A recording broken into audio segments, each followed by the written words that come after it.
Daniel, mag-iingat ka! Mababangis sa mga yan! Opo, tay! Ako pong bahala! Hindi nila ako magagawang saktan! Isa akong angil eh! Huwag ka lang maging kampante, anak, ha? Tuso ang mga aswang na yan! Siya ang pinakapinuno ng mga aswang at iba pang mga masasamang nilalang dito sa mundo. Siya ang bathala na kung tawagin ay Sitan. Pada sa likod ka! Humanda ka sa magbabalik ka! Ah! Hindi ka na makakabalik pa, Sitan! Sitan! Sitan! Sitan! Sitan!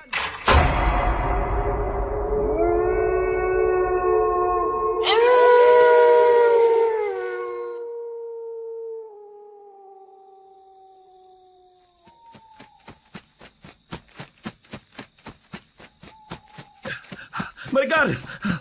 Bilisan mo! Baka maubos pa ng mga aswang ang mga taga-kabilang nayon! Sige! Nakasunod ako sa likod mo! Mauna ka na lang! At baka hindi na magandang sitwasyon doon! Walang niya talagang mga aswang yan, oh! Hindi pa rin sila nadadala hanggang ngayon! Hindi nga sila nauubos eh! Sigurado ako na may mas makapangyarihang nilalang na nagpapadala sa kanila rito! Kung hindi ako nagkakamali, kampo ng demonyo yon! Ang sabihin mo, baka siya mismo ang hari ng mga demonyo! Talaga naman oh! Pero sige, kung gusto nila ng ubusan, papatayin natin silang lahat! Teka, naririnig mo ba yung naririnig ko? Tumigil muna tayo! Oh, bakit? Ano bang naririnig mo? Parang may umiiyak na sanggol eh. Ha? Guni-guni mo lang yun, Maricar. Huwag mo nang intindihin yun. Baka pinaglalaruan ka lang ng mga engkanto. Pero sanggol talaga na umiiyak yung narinig ko eh.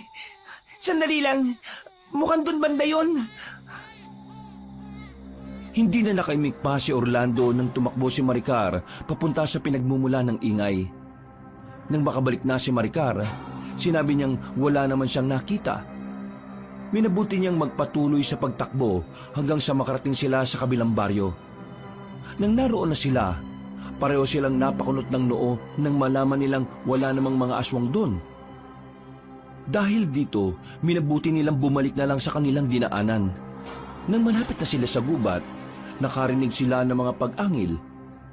Sinundan niyo ng mga iyak ng sanggol, kaya nabahala silang dalawa. Mukhang yan yung naririnig ko kaninang umiiyak.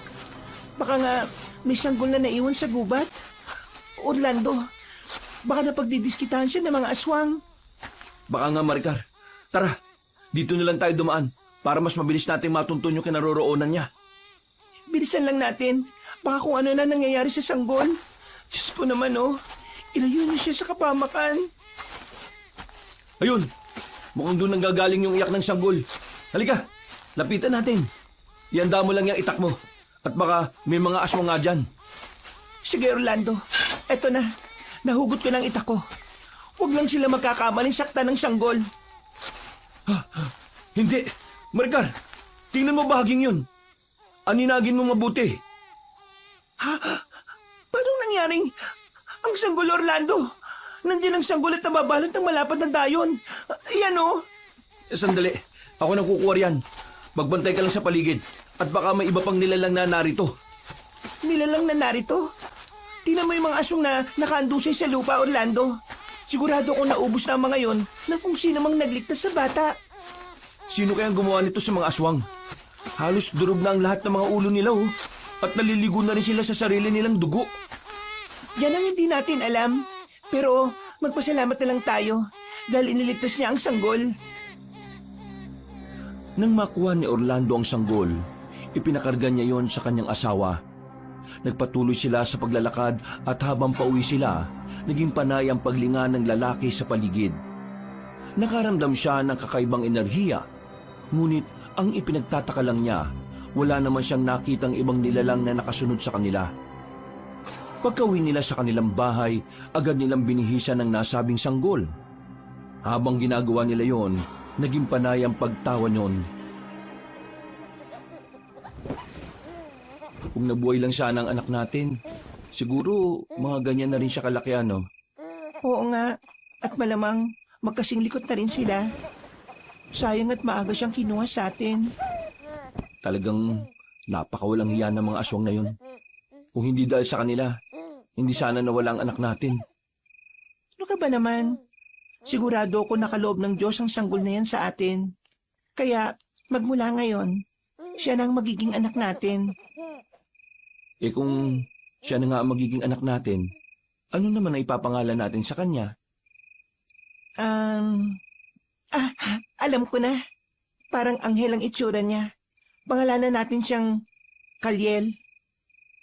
Aba, magandang pangalan yung naisip mo, Maricar, ah. O sige, magmula ngayon, tatawagin na natin siyang Kalyel. Teka, paano na ito ngayon? Ano nang pinaplano mo?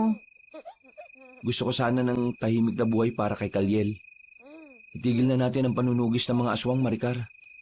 Pupunta tayo sa malayong lugar at doon, magsisimula tayo ulit. Ibig mong sabihin, aalis tayo sa baryo kahit pa na palaging inaatake ng aswang ito? Oo. Hindi natin matututukan ng paglaki ni Kalyel kapag ipinagpatuloy natin ang pagiging manunugis eh. Kailangan ng sanggol na yan ng mag-aalaga sa kanya at magmamahal. Sa bagay, may punto ka naman.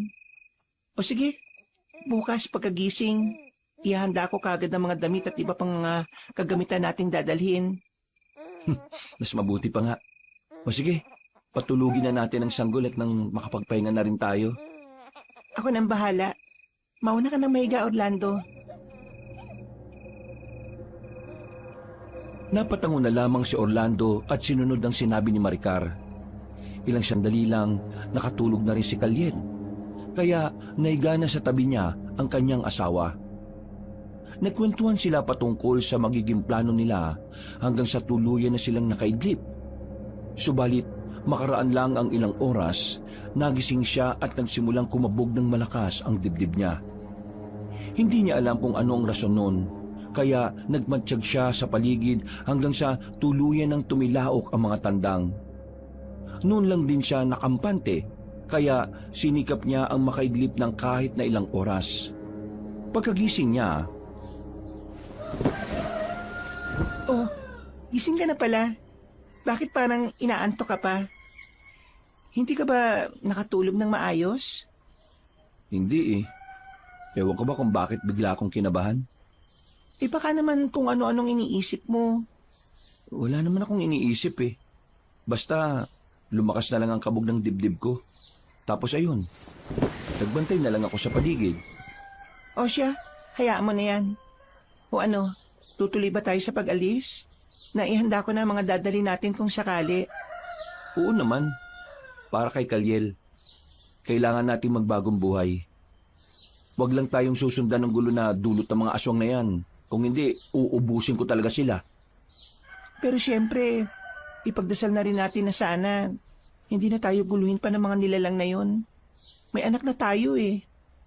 Oo nga, Maricar. Basta, kahit na anong mangyari, papangalagaan ko kayo ni Kalyel. Maraming salamat naman, mahal ko. Nagpasya na rin si Orlando na maligo at magbihis. Nang matapos na sila, nagpasya na silang umalis sa nasabing baryo. Sakay sa kangga, nahila ng kanilang alagang kalabaw. Tumungo sila sa isang liblib na baryo na nasa kabilang bayan nila. Dahil malayo ang nasabing lugar, halos 2 araw silang naglakbay. Pagdating nila roon, nakiusap sila sa kapitan na kung pwedeng makapagtayo ng bahay roon. Maswerte silang mag-asawa dahil pumayag agad ng kapitan sa kagustuhan nilang doon tumira. Naging tahimik ang buhay nila roon at nagawa nilang matutukan ng sanggol na kanilang kinupkop. Makalipas ang maraming taon, payagan na kasi natin si Kalyel na makipaglaro sa kapwa niya bata. Paano naman siya matututo ng pakikisama sa kapwa kung ikukulong natin siya rito sa bahay? Ayaw ko lang naman na masugatan siya sa labas eh. Isa pa, baka tuksuin siya ng mga magiging kalaro niya. Oh, bakit naman? Dahil ba isa siyang anak araw? Bakit? Tao din naman siya. Isa pa, bibihira nga yung ganyan eh. May swerteng hatid ang mga ganyang tao. Mga bata lang ang kalaro niya. Hindi nila maiintindihan ang patungkol sa bagay na yan. Basta, para sa akin, mas mabuti kung hahayaan natin siya. Kailangan niya makibagay sa mga tulad niyang bata. Tanggapin man nila siya o hindi. Ikaw ang bahala. Basta kapag umuwing umiiyak yung anak natin, hindi ko na siya hahayaan pang lumabas ng bahay, ah. O sige na, ikaw ang bahala. Basta bigyan lang muna natin siya ng pagkakataon para malibang at makapamuhay naman ng Norman. Oo na, Orlando. Payag na ako sa gusto mong mangyari. Nang mga panahong yun, tinawag nila si Kaliel at pinayagang makapaglaro sa labas. Ganun na lang ang tuwa ng bata at napayakap siya kina Orlando at Maricar. Nagpaalam siyang aalis at nangakong babalik kaagad. Dahil marami ang nakabingbing gawain ng mag-asawa, hindi na nila nalaman ang naging takbo ng oras. Nang medyo nag-agaw na ang liwanag at dilim, nataranta sila nang malamang hindi pa nakakauwi si Kaliel. Ito na nga ba sinasabi ko eh. Kung hindi natin pinayagan lumabas si Kaliel, hindi sana tayo mag-aalala ng ganito. Baka naman nawili lang siya sa paglalaro. Alam mo naman ng mga bata, di ba? Kahit na Orlando, nag-aalala pa rin ako sa kanya. Baka kung napano na siya eh. Sundin mo na kaya siya sa labas? Hindi. Hintayin na lang muna natin siya, Maricar. Kung hindi pa rin siya makakauwi kapag pumatak na ang alas 6, tsaka ako siya susunduin. Hindi ba natin mag-alas 6, Orlando? Baka may masama nang nangyari sa kanya eh. Sige na, sunduin mo ng anak natin. Oo na nga. Para sa ikakapanatag ng loob mo. Sandalit, aalis na muna ako ha. O sige, mag-iingat ka. Nagmamadaling umalis si Orlando para hanapin kung saan si Kaliel. Saktong pagkababa niya, nakita niya ang bata na may kasamang matanda. Habang papalapit siya sa kanila, napansin niyang hindi mapakali ang bata. Dahil dito, mas binilisan niya ang paglalakad hanggang sa makalapit na siya sa kanila. O Kaliel, anak, bakit hindi ka umuwi kaagad? Ang nanay mo, nag-aalala na ng sobra sa'yo. Baka kung ano na raw ang nangyari sa'yo eh. Pasensya na po kayo, Tay. Hindi ko po kasi namalayan ng oras eh. Ay, teka po. Si Tandang Natis po pala. Isasama ko siya sa atin.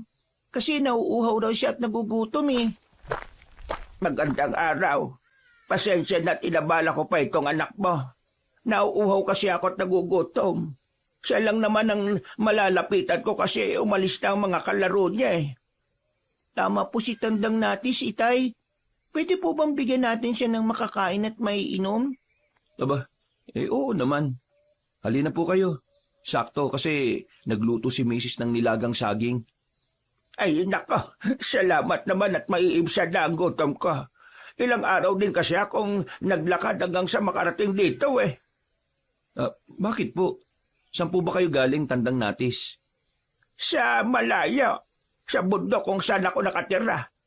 Napilitan kasi akong umalis doon dahil nagsisimula ng magkutaro ng mga aswang. Mga aswang? Sigurado po ba kayo sa sinasabi ninyo? Oo naman. Tingnan mo itong mga braso ko, oh. May mga kalmot pa nga eh.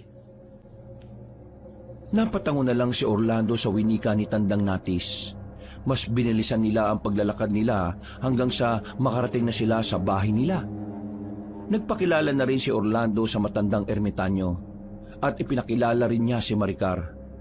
Dahil saktong luto na ang nilagang saging, inalok na rin nila si Tandang Natis na sumalo na sa kanila. Habang kumakain, napansin ni Orlando na parang balisa si Kaliel. Ganun pa man, hindi na muna niya ito tinanong at minabuting makipagkwentuhan na lang muna sa matanda. Alam niyo, may natagpuan akong kuweba na malapit lang dito. Wala pang nakatira. Kaya naisip kong doon na lang muna manatili. Kung gusto niyo, gumala kayo ron. Hindi naman gaanong malayo rito ang gubat na kinaroroonan nun eh. Sige, sa susunod na lang po, Tandang Natis. Paggabi na rin po kasi. Baka gusto niyo pong dito na muna manatili. Delikado kasi sa daan. Oo nga po, Tandang Natis. Baka kasi kung ano pa yung mangyari sa inyo. Maraming loko rito eh. Ay, naka. Kahit saan naman tayo pumunta, may mga loko rin eh. Ay, hindi bale. Hindi naman ako natatakot sa kanila. Hampasin ko pa sila ng tungkod ko eh. Iba pa rin po na nakakasiguro tayo sa kaligtasan ninyo. Sa mga susunod na pagkakataon na lang, Orlando. Hindi pa kasi ako gaanong pamilyar sa gubat na yun eh. Gusto ko munang gumala ron para naman alam ko ang pasikot-sikot nun. Kayo po ang bahala. Basta anumang oras, bukas po ang tahanan namin para sa inyo. Maraming salamat talaga at napakabait ka sa akin. Pagkatapos kumain, umalis na si Tandang Natis. Naging normal naman ang kilos ni Kaliel. Kaya hindi na nakapagpigil si Orlando na usisain ang anak nila. Napabuntong hininga naman ang bata at napatitig sa binata. Maging si Maricar ay napatanong na rin kung ano ang nangyayari kay Kaliel. May problema ka ba, anak? Ano? Inaway ka ba ng naging kalaro mo? Hindi po, Nay. Bakit parang kanina ka pa balisa? Parang natatakot ka. Ano ba nangyari, ha? Hindi ko po alam, Nay, Tay. Pakiramdam ko po kasi may kung anong meron si Tandang Natis na nagpapanginig ng buong katawan ko eh. Ano bang ibig mong sabihin? Baka naman tinatakot ka niya para makahingi ng pagkain at maiinom? Hindi po. Basta mahirap ipaliwanag eh. Pero pakiramdam ko may kakaiba talaga sa kanya. Natural lang yan, anak. Isa kasi siyang ermitanyo. Kung ano-ano na yung enerhiyang nahihigop niya sa gubat. Baka nga may mga alaga pa siyang engkanto eh. Baka yan ang dahilan kung bakit ka hindi mapakali kanina. Hindi ko po alam. Basta na lang ako naawa kanina sa kanya. Pero nang naglalakad na tayo, parang nakaramdam ako ng panganib. Ay, pabayaan mo na yan. Sige na, ubusin na lang natin yung nilagang saging na to para makapagpahinga. Ayos lang ba na ito na muna ang hapunan natin? Oo naman po. Sa totoo nga lang, usog na talaga ako eh. Puno na po yung tiyan ko, Tay. Inilihis ng mag-asawa ang kanilang topic para mawala na ang takot ng bata. Nang matapos na silang kumain, nagkwentuhan silang tatlo patungkol sa kung ano-ano. Kalaunan, pareho silang nakaramdam ng antok. Kaya nagdesisyon silang matulog na muna. Naging mahimbing naman ang tulog nilang tatlo. Pero nang pumatak na ang hating gabi, nagising si Orlando. Dahil sa sigaw ng isa nilang kabaryo. Nagtaka siya kung ano yon, kaya tumayo siya at lumapit sa bintana. Nasa kalagitnaan siya ng pagsilip nang makarinig siya ng yabag ng paa na papalapit sa kanya. Itay, bakit po gising po kayo? Ano pong meron sa labas? May narinig kasi akong ingay eh. Parang may sumigaw sa isa nating kanayon. Hindi ko alam kung ano ang rason eh. Baka naman po, may magnanakaw, Tay. Yan ang hindi natin sigurado. Teka, ayun! Nakikita mo ba yung gumagalaw na yun? Yun po bang tatlong nilalang na palipat-lipat? May binubuhat po ang isa sa kanila eh. Baka nga po mga magnanakaw yun, Tatay Orlando. Hindi sila mga magnanakaw, anak. Tingnan mo kung paano sila gumalaw. Aba, oo nga po no. Parang mga mababangis na hayop sila. Tsaka nagbabaga pa po yung mga mata nila. Ito na nga ba sinasabi ko eh. Mga aswang sila, Kaliel. Sigurado ako nakarating na dito mga aswang. Aswang po? Teka, mukhang pamilyar sila sa akin ah. Hindi ko lang po alam kung saan ko sila nakita o nakasama. Huwag ka na mag-isip ng malalim patungkol dyan. Oo, mga aswang sila.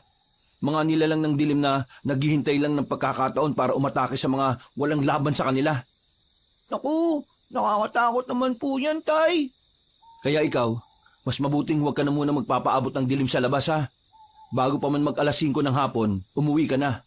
Ang ibang aswang kasi, kahit alas 6 pa lang, umaatake na. Opo, Tay. O sige na, bumalik ka na sa pagtulog mo, Kaliel. Paano naman po kayo?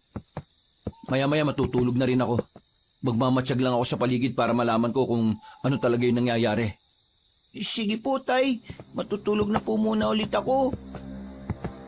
Nang makabalik na si Kaliel sa pagtulog, nagpasya si Orlando na bumaba sa kanilang bahay.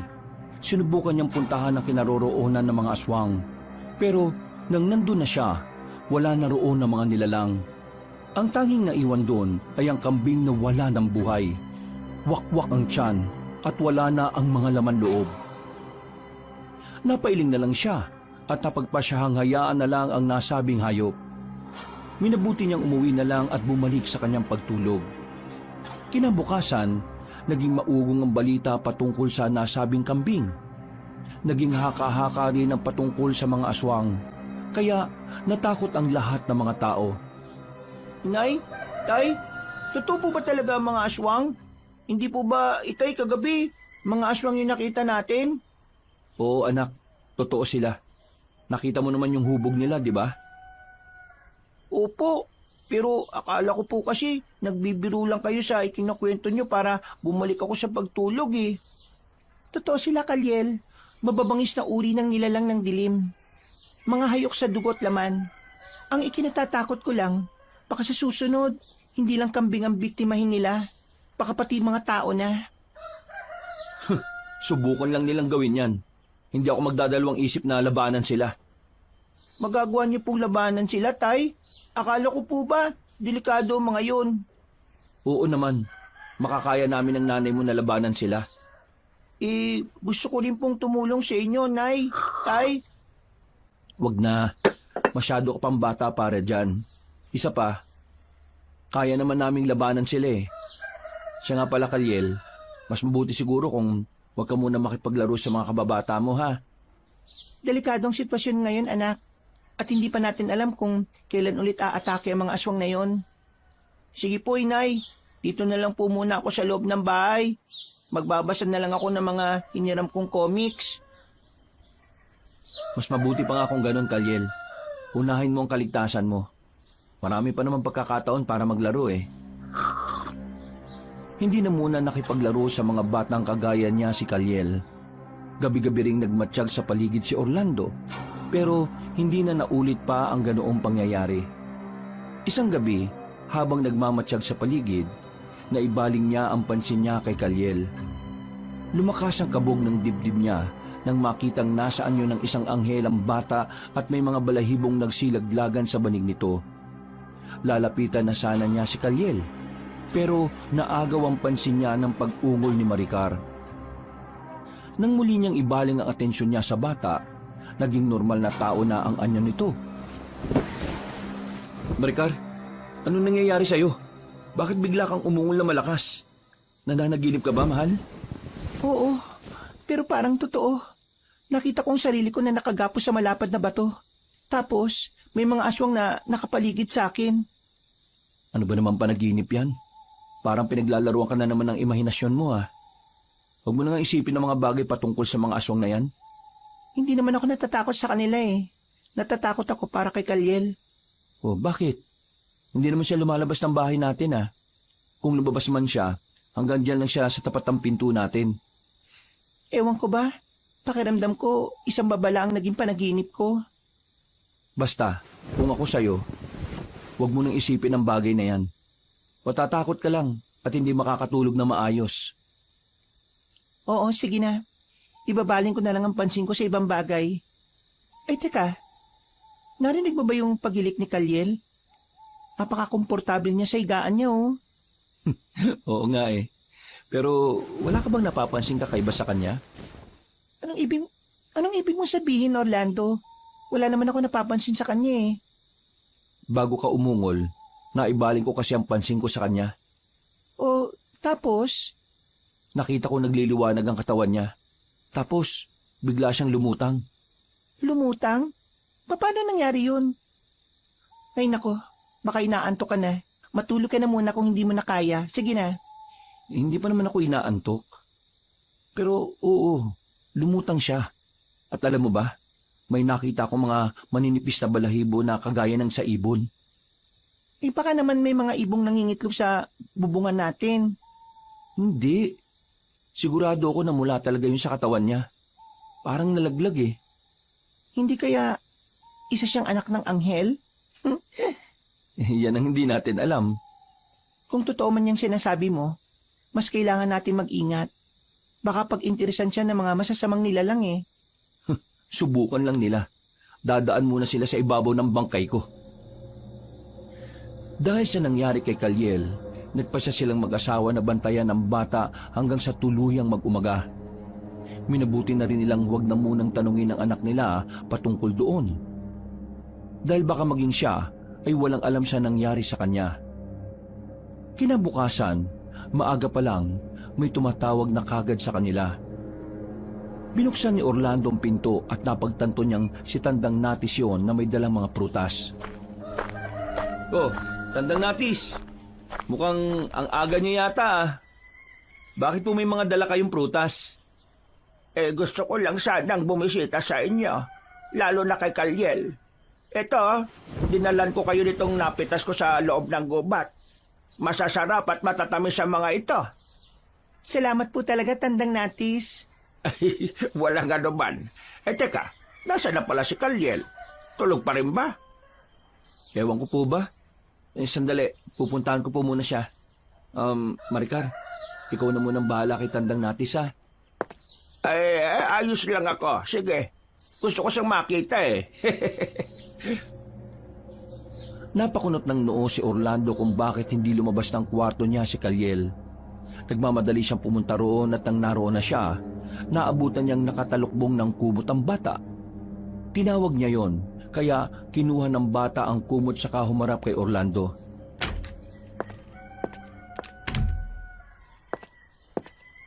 Ano ba nangyayari sa'yo, Kalyel? Bakit parang natatakot ka? Wala po, Tay. Hindi ko nga po alam eh. Nanginig lang po bigla yung buong katawan ko. Parang may kinatatakutan ako. Baka naman masama lang ang pakiramdam mo. Halika sa labas. Nandun si Tandang Natis. May dala siyang mga prutas. At para sa'yo daw lahat ng mga yon. Talaga po? Oo. Hinahanap ka nga niya eh. Halika na, anak. Naghihintay siya sa'yo eh. Sige po, Tay. Teka po. Wala po ba kayong napapansin kakaiba sa kanya? Ano bang ibig mo sabihin, anak? Nakikita ko po kasi yung parang liwanag na nakapalibot sa tao eh. Katulad ng sa inyo ni Nanay. Kulay puti po ang nakapaligid sa inyo. Pero si Tandang Natis po. Oh, bakit? Ano bang kulay ng aura niya? Kulay itim po, Itay eh. Ano po kaya ibig sabihin nun? Hindi ko rin alam. Pero sige, pabayaan na muna natin ang mga aura-aura na yan. Halika na, naghihintay siya sa'yo. Gusto ka raw niyang makita eh. Sige po, Tay Orlando. Bumalik si Orlando sa sala at kasama na niya si Kalyel. Nang naroon na, nagkwentuhan sila at sinabi ng matandang ermitanyo na gusto niyang isama si Kalyel sa kuweba nito. Subalit, dahil sa sinabi ng bata patungkol sa may itim na aura ng matandang ermitanyo, hindi pumayag si Orlando. Siguro po sa susunod na lang, Tandang Natis. Hindi kasi sanay si Kalyel sa mga gubat eh. Mabilis lang naman sana. Igagala ko lang sana siya sa kuweba ko. Ihahatid ko lang din sana siya kagad. Sa susunod na lang po, Tandang Natis. Pangako po, sasama na ako sa susunod. Basta po kasama si nanay o si tatay ha. Sige. Basta pangako mo yan, Kalyel ha. Oo naman po. Napangiti na lang si Tandang Natis saka nagpaalam na aalis na. Nung wala nang matanda, napagkwentuhan nila ang patungkol sa maitim na aurang yon. Napailing na lang si Orlando at napaisip kung totoo nga bang sinasabi ni Kalyel o baka pinaglalaruan lang siya ng kanyang mga mata dahil sa kalagayan niya. Minabuti nilang huwag nang kainin ang prutas dahil baka kung ano pa ang mangyari sa kanila. Kinagabihan, matutulog na sana silang tatlo nang makarinig sila ng ingay sa hindi kalayuan. Alam nila na sa baryo lang nila nanggagaling yon, kaya nabahala sila. Maricar, mahal, magpaiwan ka na rito ha. Samahan mo lang si Kalyel. Aalis muna ako at aalamin ko kung ano ba yung nangyayaring yon. Hindi kita pwedeng hayaan na mag-isang susugod doon. Sasama ako sa'yo. Wag na. Walang makakasamang anak natin dito. Mamaya baka kumapano pa siya rito. Hayaan mo, babalik din kagad ako. Pero delikado ang gagawin mo eh. Mukhang marami ang mga aswang na nananalasa sa kanayunan. Baka kung ano pa mangyari sa'yo, Orlando. Ako rin po. Gusto kong sumama sa inyo. Tutulong din po ako, inay, tay. Hindi anak.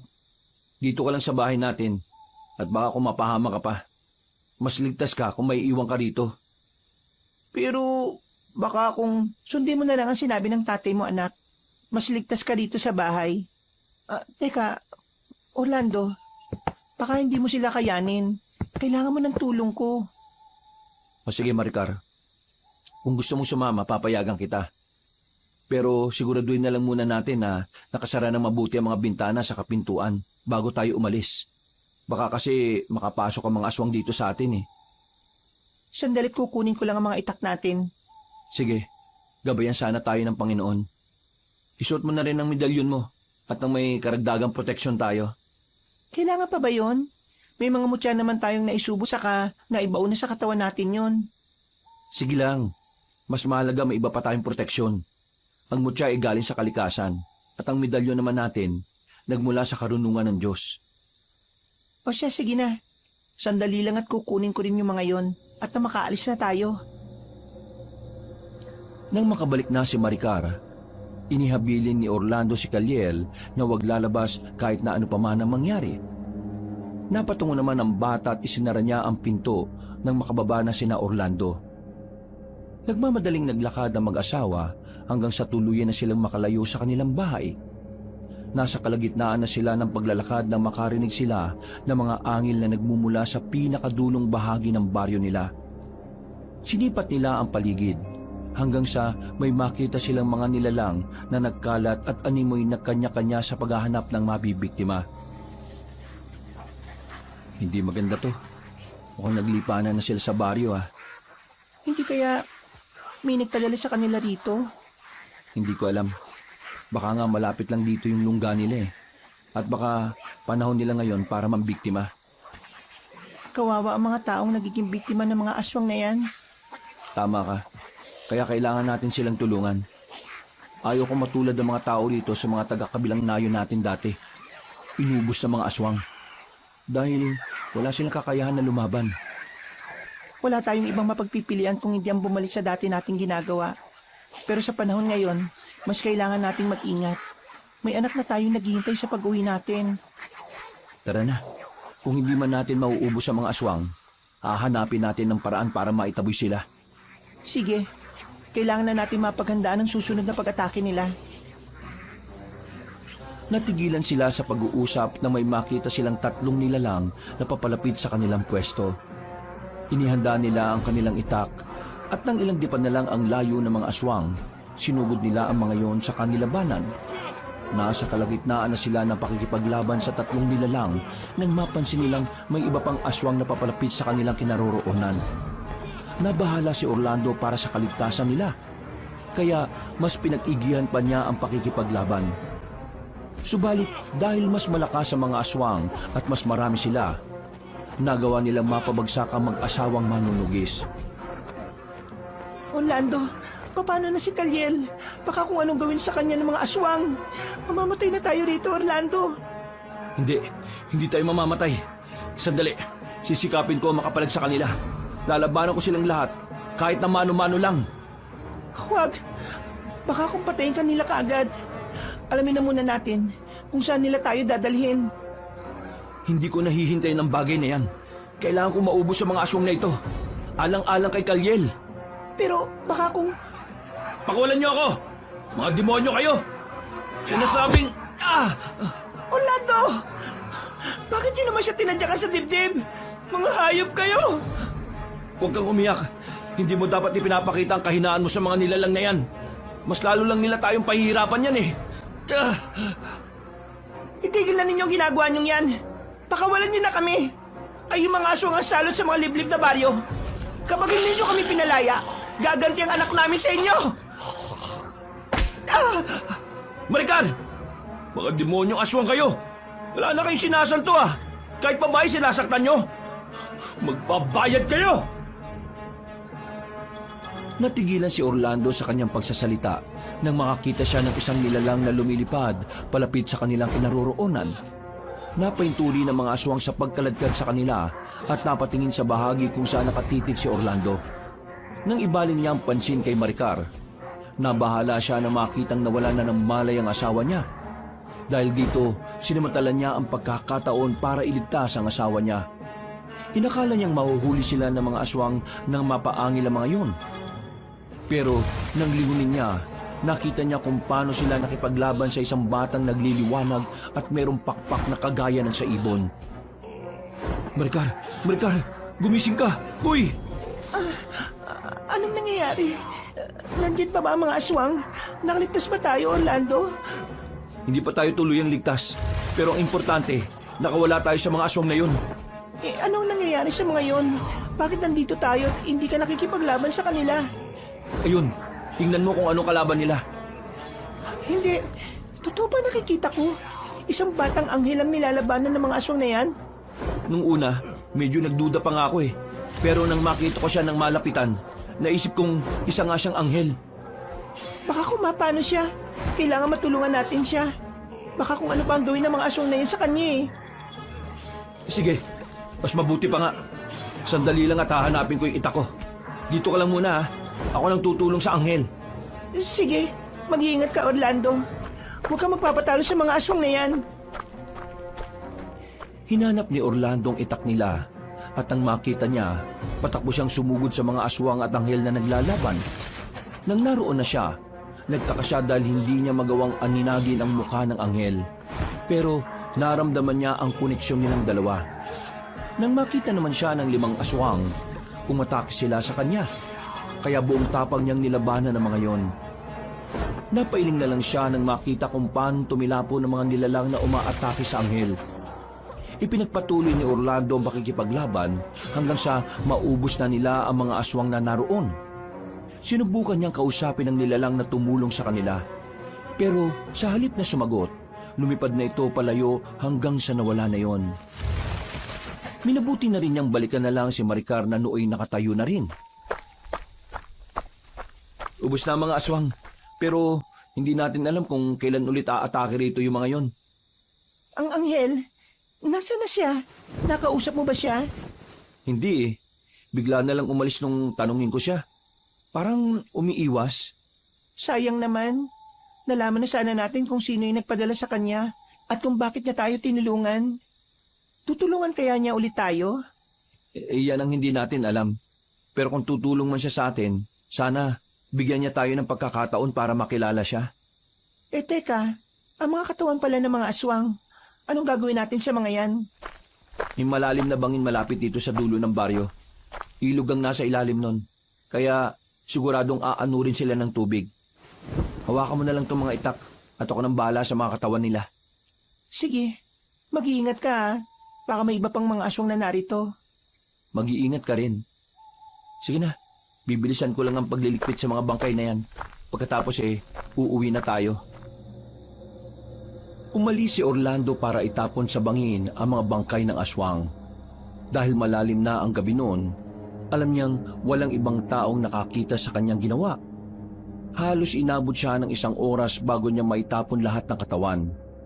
Noon din, binalikan niya si Maricar at niyayang umuwi na. Dulot na matinding pagod niya, agad siyang nakatulog at hindi na nakapaglinis ng kanyang katawan.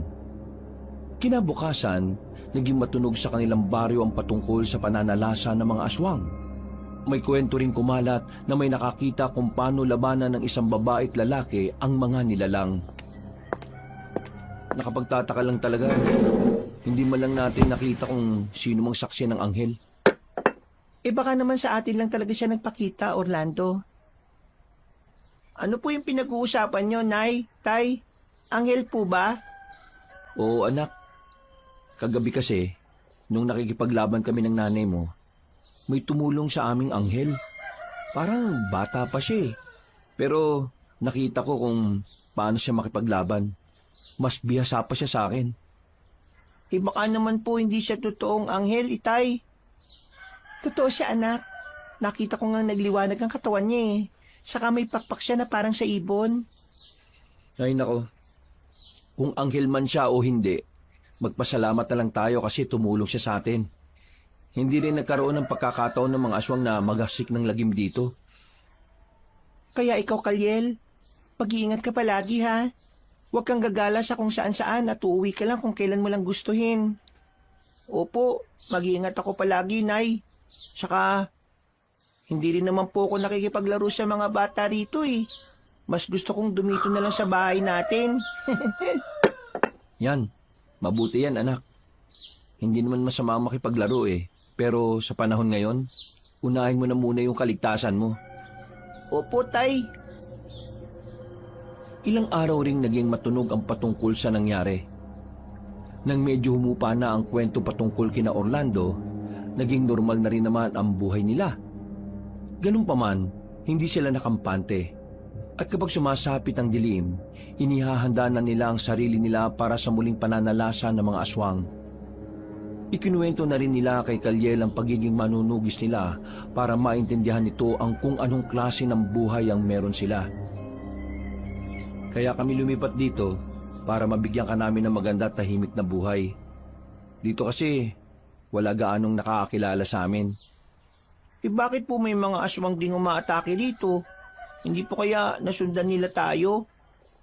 Yan ang hindi natin alam, anak. Pero mukhang hindi naman siguro. Baka talagang nandito na sila bago pa man tayo tumira rito. Pero bakit po tayo titira pa dito kung ganito din naman pala yung sitwasyon sa lugar na to? Pero alam niyo po, hindi po ako natatakot sa mga aswang na yan eh. Gusto ko nga pong sumama sa inyo para labanan sila. Ay nako, kung ako sa'yo anak, at tupagin mo yung pagbabasa ng mga aklat at comics. Diyan, kahit papano unti-unti matututo ka. Tama ang tatay mo. Hayaan mo, sa susunod na taon, papaaralin ka na namin. Hindi sapat ang mga tinuturo ko sa iyo eh. Iba pa rin kapag pumapasok ka sa paaralan. Talaga po, Nay? Oo, may naipon na kaming pera para dyan. Hindi habang buhay dito ka lang sa bahay natin anak. Naku, maraming salamat po. Sabik na nga po ako makapag-aral kagaya ng iba kong kalaro rito eh. Sa wakas. Napangiti na lang si Orlando nang makita niyang masaya ang kanilang anak. Nasa kalagitnaan sila ng ganong sitwasyon nang maaninag nila si Tandang Natis na papalapit sa kanilang bakuran. Sa hindi malamang rason ni Orlando, nakaramdam rin siya ng kaba. Sinabihan niya sina Maricar at Kalyel na pumasok muna sa kanilang bahay. Pero tumanggi ang dalawa. Magandang hapon sa inyo. Magandang hapon din po, Tandang Natis. Ano pong sadya niyo dito at naparito kayo? Ay, may nabalitaan kasi ako patungkol sa nangyari rito. May umatake raw ng mga aswang at nilabanan sila ng babae at lalaki sa tulong ng isang anghel. Anghel? Saan po ba nanggaling yung kwentong yan, Tandang Natis? Baka kwentong barbero lang yan. Sa pagkakaalam ko po kasi sa kwentong nagkalat dito, 2 tao lang po ang nakipaglaban sa mga aswang eh. Malabo po yung sinasabi nyo. Eh base naman sa nakuha kong impormasyon may anghel daw na tumulong sa dalawa. Kaya nagawa nilang matalong mga aswang. Ay nako, kung sino man po yung nagbibigay ng impormasyon sa inyo, sigurado na gumagawa lang siya ng kwento. Natitiyak kong sinusubukan ka lang po niyang linlangin. Hoy siya, hayaan na natin yon. Kung may anghel man na tumulong o wala, hindi naman mahalaga yun eh. Ang importante siya ngayon, si Kalyel. Gusto kong sumama siya sa akin dahil may ibibigay ako sa kanya. Ako po, Tandang Natis. Ano po yun? Eh, saka mo na malalaman kapag nasa kuweba na tayo. O ano, sasama ka ba? Napag-usapan na po natin yan eh. Sasama si Kalyel kung kasama niya ako. Eh pero, baka nakakaaksaya sa oras mo. Ang bata na lang, may ibibigay lang naman ako sa kanya na isang importanteng bagay. Sige po, sasama ako pero basta sasamahan ako ni tatay. Kung hindi kayo papayag, hindi rin ako sasama sa inyo. Ay nako, oo na. 2 kayo ng tatay mo sasama sa akin. Maricar, sandali lang to. Kapag natapos na yung pagbibigay ni Tandang Natis sa mga bagay na gusto niya, uuwi ka agad kami. Basta mag-iingat kayo ha. Huwag kayong magpapagabi. Oo. Alam naman namin na natatakot ka mag-isa rito sa bahay eh. Inutusan ni Orlando si Kaliel na kumuha na muna ng sombrero at nang makabalik na ang bata, nagsimula na silang maglakad patungo sa gubat kung saan naroroon ang kuweba ng ermitanyo. Habang papunta roon, naging panay ang kwento ni Tandang Natis patungkol sa naging buhay niya bilang ganoon. Dahil sa pagkukwento ng matanda, hindi na nila namalayan ang oras at medyo madilim na nung nakarating sila sa loob ng gubat. Hindi rin pamilyar kay Orlando yon, dahil sakop na ng kabilang baryo nila ang nasabing kagubatan. Ang baho. Bakit po kaya amoy patay na hayop dito? Oo nga po, Tandang Natis. Hindi po ba ninyo napapansin yung amoy na yan? Parang sinadya na rito itapon yun ha. Kanina wala pa yan. Baka may nagtapon nga lang yan dyan. Hayaan nyo, hahanapin ko yan sa kay Lilibeng. Teka po, may nakaandusi po sa banda ron ha. Tara, puntahan po natin para malaman natin kung ano yon, Tay. Wag na. Mamaya baka kung ano pa yan. Mapahamak pa tayo, anak. Tama nga tayo mo, Kaliel. Sigurado na patay na bayawak lang yan. Halos lahat kasi ng mga mababangis at ligaw na hayop rito nagpapatayan at nag-aagawan ng pagkain. Ganun po ba, Tandang Natis? Oo, kaya wag mo nang pansinin yan. Tara na, mas bilisan pa natin ang paglalakad at malapit na tayo sa yungib ko. Sige po, Tandang Natis. Saan po ba banda yung kuweba nyo? Basta, makikita nyo rin kagad yan kapag malapit na tayo. Mas binilisan nila ang paghakbang hanggang sa makarating sila sa tapat ng kuweba. Medyo maliit lang ang umbok nun sa lupa, pero ang butas nun ay kasyang 2 tao. Bago nagpatuloy, iginala pa nila ang paningin nila sa paligid at nang sumenyas na si Tandang Natis, pumasok na sila roon. Ang ganda po ng kuweba nyo. Sa labas parang napakasukal at hindi mo akalain na ganito pala sa loob. Saka maliwanag pa. Dahil yan sa mga kakaibang bato na narito. Sandali, may mga natitira pa akong prutas na pinitas ko kahapon. Wag na po, Tandang Natis. Busog pa po kami. Ang mas mabuti pa po, ilaan na lang po ninyo yun para sa sarili ninyo. Bibihira lang kayo makalabas dito eh. Sige, kayong bahala. Ano po ba yung dahilan at gusto nyo kami pumunta dito ni Kaliel? Gusto ko sanang ibigay sa kanyang isang mahiwagang bato para pamproteksyon niya laban sa mga masasamang elemento. Nakikita kong magiging lapitin siya sa iba't ibang nilalang Talaga po? Ano po ba yan? Baka po dahil sa kalagayan niya, no? Yan ang hindi natin alam. Pero sigurado ako na may mas malalim pagdahilan. Nababasa ko ang aura niya at hindi ko maintindihan ang liwanag na bumabalot sa katauhan niya. Ano pong ibig niyong sabihin? Hindi ko pa alam. Pero Kaliel, ikaw lang ang makakapagsabi kung ano ang meron sa dugong nananalaytay sa'yo. Wala ka bang natatandaan na nangyari sa'yo nung bata ka pa? Wala po eh. Bakit po?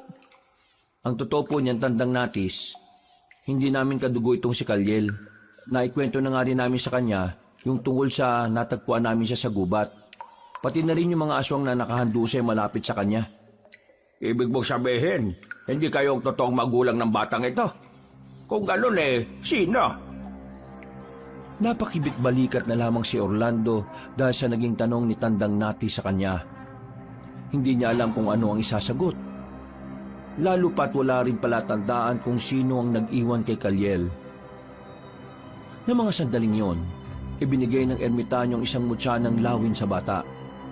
Itinago naman ni Kaliel yon, saka nagpasalamat sa matanda. Ingatan mo na mabuti yan ha. Dahil dyan, magkakaroon ka ng matalas na pakiramdam. Malayo pa lang ang panganib alam mo na. At magagawa mong iwasan. Maraming salamat po, Tandang Natis. Pangako po, iingatan ko ito. Gawin mo ng kwintas nang hindi mo maiwala, Kaliel. Mas mabuti pa nga. Para masiguro mo palagi na dala mo yan. Taray! Teka, ulo ko. sobrang sakit ng ulo ko. Ay, bakit? Ano ba nangyayari sa iyo? Biglaan naman yata yan. Hindi ko nga rin po alam eh. Parang pinipiga ang utak ko. Aray! Ay, sandali. Gagamutin kita. Ipikit mo lang ang mga mata mo at ilang sandali lang ay mawawalan na yan. Sige po, Tandang Natis. Aray! Ipinatong na matandang ermitanyo ang palad niya sa ulo ni Orlando. Nasa ganong kalagayan siya nang hindi niya inaasahan, bigla siyang nagkaroon ng pangitain. Nakita niya si Maricar na tinatangay ng mga aswang, kaya bigla siyang kinabahan. Agad niyang sinabi yung kay Tandang Natis kaya nagtaka naman ang naturang ermitanyo. Kailangan na po namin makauwi. Baka po kung ano nang nangyayari kay Maricar. Huwag mo nang isipin ang pangitain mo. Sigurado ako na nag-aalala ka lang dahil na iwang mag-isang asawa mo sa bahay niya. Mas mabuti pa po kung umuwi na po muna tayo, Tay. Nakita ko rin kasi sa pangitain ko yung tungkol sa sinasabi nyo eh. Diyos ko, sana naman walang mangyari masama kay Maricar. Sige, Kalyel, umuwi na tayo. Kung ano man ang mangyayari, bumalik kayo rito ha. Baka kailangan ninyo ng tulong ko. Sige po, Tandang Natis. Maraming salamat po talaga sa inyo. Aalis na po kami. Mag-iigat kayong dalawa, lalo ka na Kalyel. May malaki ka pang misyon dito. Ano pong ibig niyong sabihin? Basta, sa susunod na lang natin pag-usapan ang bagay na yan. Sige na, baka kailangan na kayo ni Maricar. Noon din, lumabas sina Orlando sa kuweba. Napalingon pa sila roon at agad na nakaramdam ng kilabot. Dahil madilim na ang paligid, binilisan nila ang paglalakad nila hanggang sa makarating na sila sa baryo nila. Nang makita na nila ang bahay nila, lalo nilang binilisan ang paglalakad.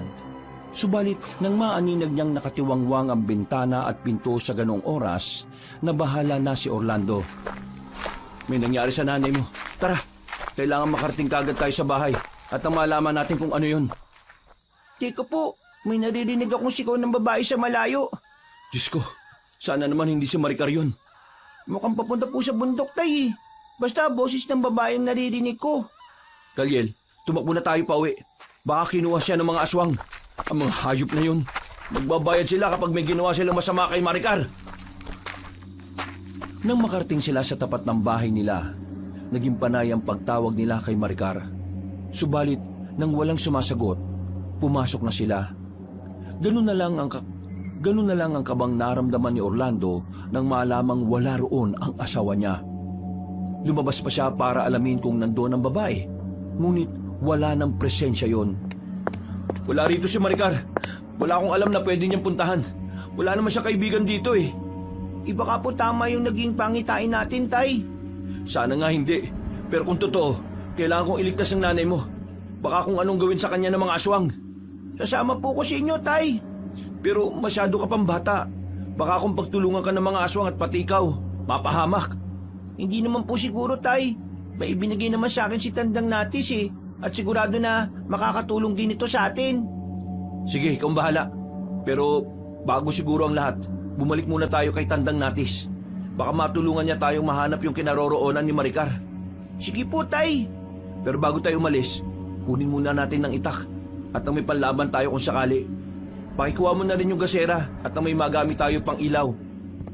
Opo, Tay. Sandali lang po. Habang naghihintay kay Kalyel, napaisip si Orlando kung ano ang motibo ng mga aswang para dukutin si Maricar. Nang mapagtanto niyang baka gusto silang gantihan ng mga aswang, nanginig ang kalamnan niya dahil sa galit.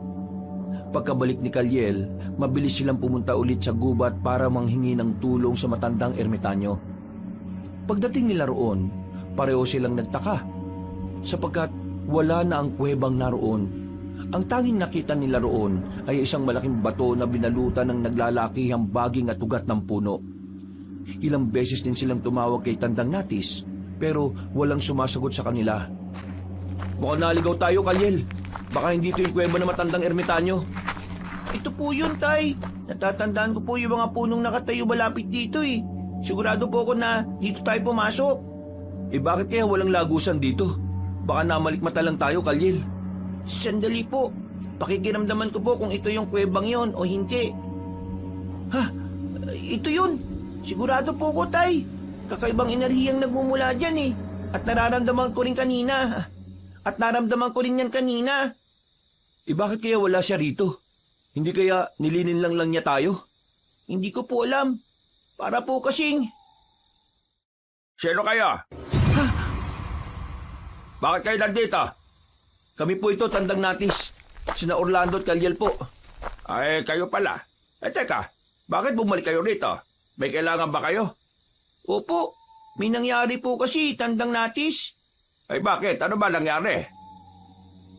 Isinalaysay nila ang patungkol sa pagkawala ni Maricar. Humingi rin sila ng tulong sa matanda para malaman kung saan ang lokasyon ng babae. Noon din, ikinumpas na matanda ang tungkod niya sa ere at sa isang pagkisap ng mga mata ni Orlando, nakita niyang nagbagong anyo ng malaking bato na nasa harapan nila. Naging isang kuweba yon at animoy humawi sa mga ugat at baging na bumabalot doon. Pumasok sila sa kuweba at sinubukang alamin ng ermitanyo ang kinaroroonan ni Maricar. Hindi ko makita kinaroroonan nila. Nababalot siya ng maitim na aura. At parang may bumabakod doon. Kaya malabo.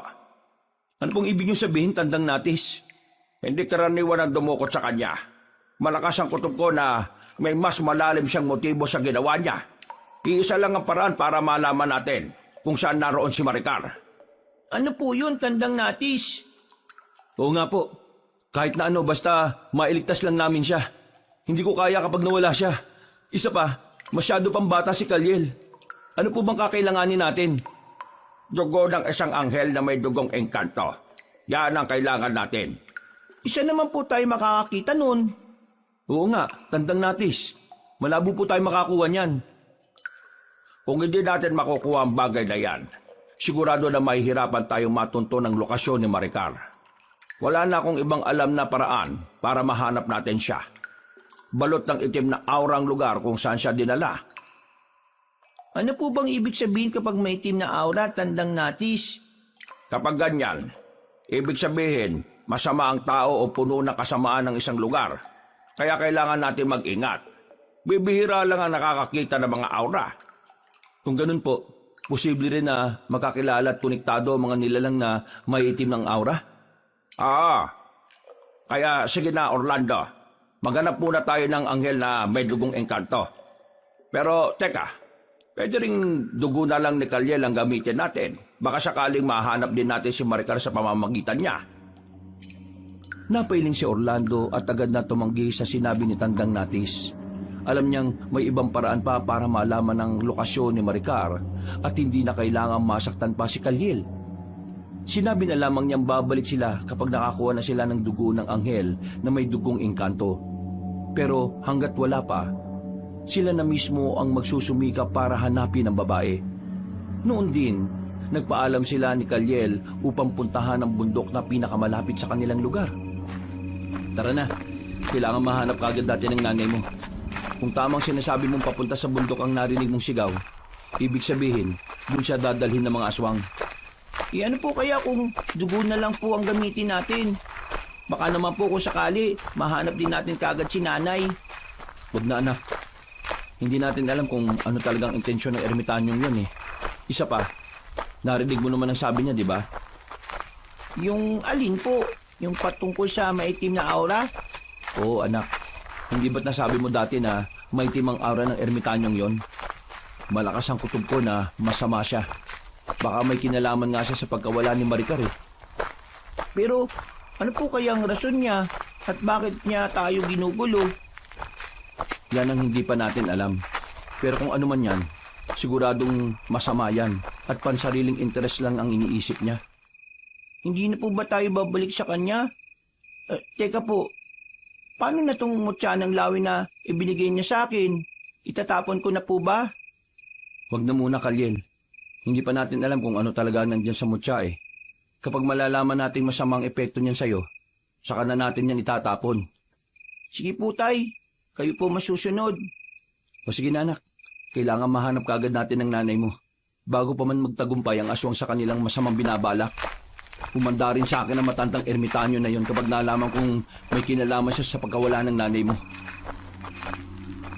Habang binabaybay nila ang daan patungo sa bundok, may mga narinig silang mabibilis na yabag ng paa. Natigilan sina Orlando at nagmatsyag sa paligid. May naamoy silang malansang samyo. At makaraan lang ng ilang minuto, may narinig silang sigawan ng mga tao sa nayon. Pareho silang kinutuban, kaya sa halip na dumiretso sa bundok, nagkasundo silang tumungo sa kanayunan para alamin kung ano ang nangyayari. Sigurado na mga aswang ang mga yan.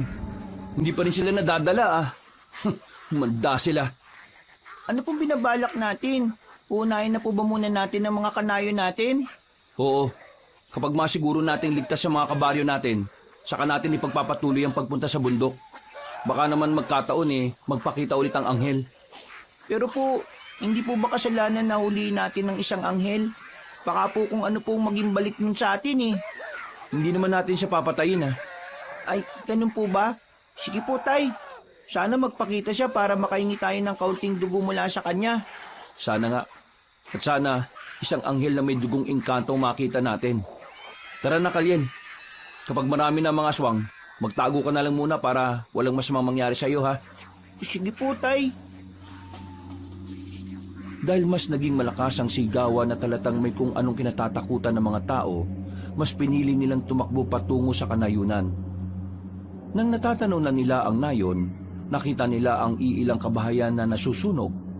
May ilang nakalumpasay sa lupa at ang iilan sa mga tao ay nakahandusay na at walang buhay. Dito ka lang sa likod ng punong to. Magtago ka na mabuti, ha? At baka makita ka ng mga aswang. Sige po, Tay. Huwag po kayo mag-alala sa akin. Kapag po may nakita akong aswang na papalapit dito, lalabanan ko po sila. Wag na, anak.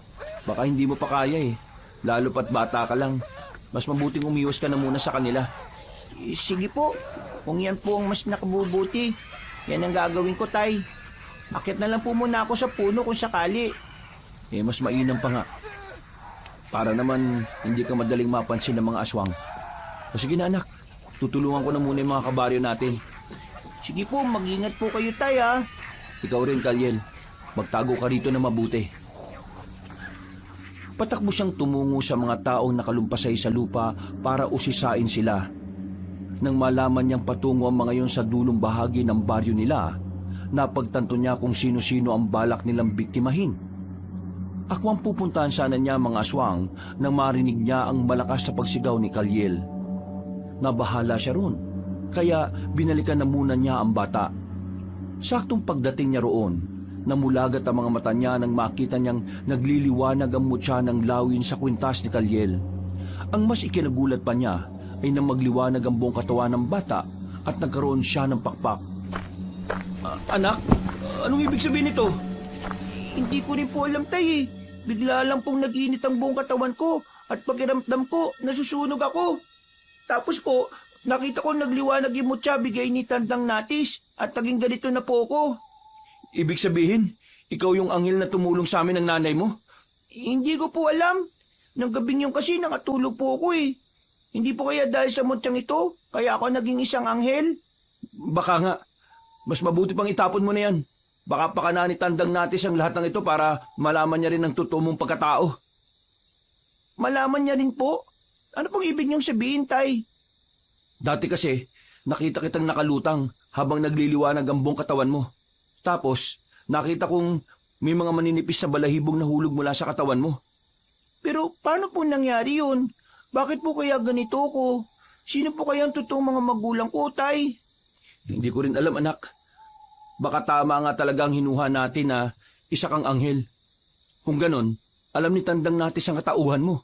At baka kaya siya lumapit sa atin para makuha ang loob mo. Baka nga po, Tay. Masama pala matandang yun. Sigurado po ko na planado niya ang lahat ng ito. Baka po siya po talaga nagpadukot kay nanay Yan ang hindi pa natin sigurado. Pero bago natin alamin ang bagay na yan, may kailangan pa tayong asikasuhin. Magsasalita pa sana si Kalyel na nooy nasa anyo ng isang anghel, pero natigilan siya na makarinig ulit sila ng sigawan. Agad na naalala ni Orlando ang totoong pakay nila roon, kaya sinabi niya kay Kalyel na tulungan na muna siya nito para puksain ang mga aswang. Napatango naman ang batang naging anghel at nauna siyang lumipad patungo sa bahagi ng nayong inaatake ng mga aswang. mabuti naman napatakbo si Orlando para sundan ang kanyang anak. Saktong pagkarating niya roon, nakikipaglaban na si Kaliel sa mga nilalang, kaya umatake rin siya sa kanila. Kaliel, mag-iingat ka! Mababangis sa mga yan! Opo, Tay! Ako pong bahala! Hindi nila ako magagawang saktan! Isa akong anghel eh! Huwag ka lang maging kampante, anak ha! Tuso ang mga aswang na yan! Opo, Tay! Kayo rin po, mag-iingat po kayo! Napatango si Orlando kay Kaliel nang makita niyang may mga aswang na umaatake sa bahay ng mga matatandang kanayo nila. Lumapit siya roon upang kunin ang pansin nila. Sa isang pagkisap ng mga mata ni Orlando, sumugod sa kanya ang mga yon, kaya nilabanan niya sila. Sa tulong ng bertud na mula sa tangan niyang mutya ay medalyon. Hindi siya nahirapang matalo sila. Noon din, napalingon siya kay Kaliel at namangha nang makitang magaling makipaglaban ang bata. Nilapitan niya ang anak niya, saka tinulungang matalo ang ibang aswang hanggang sa napatay nila ang lahat ng aswang doon.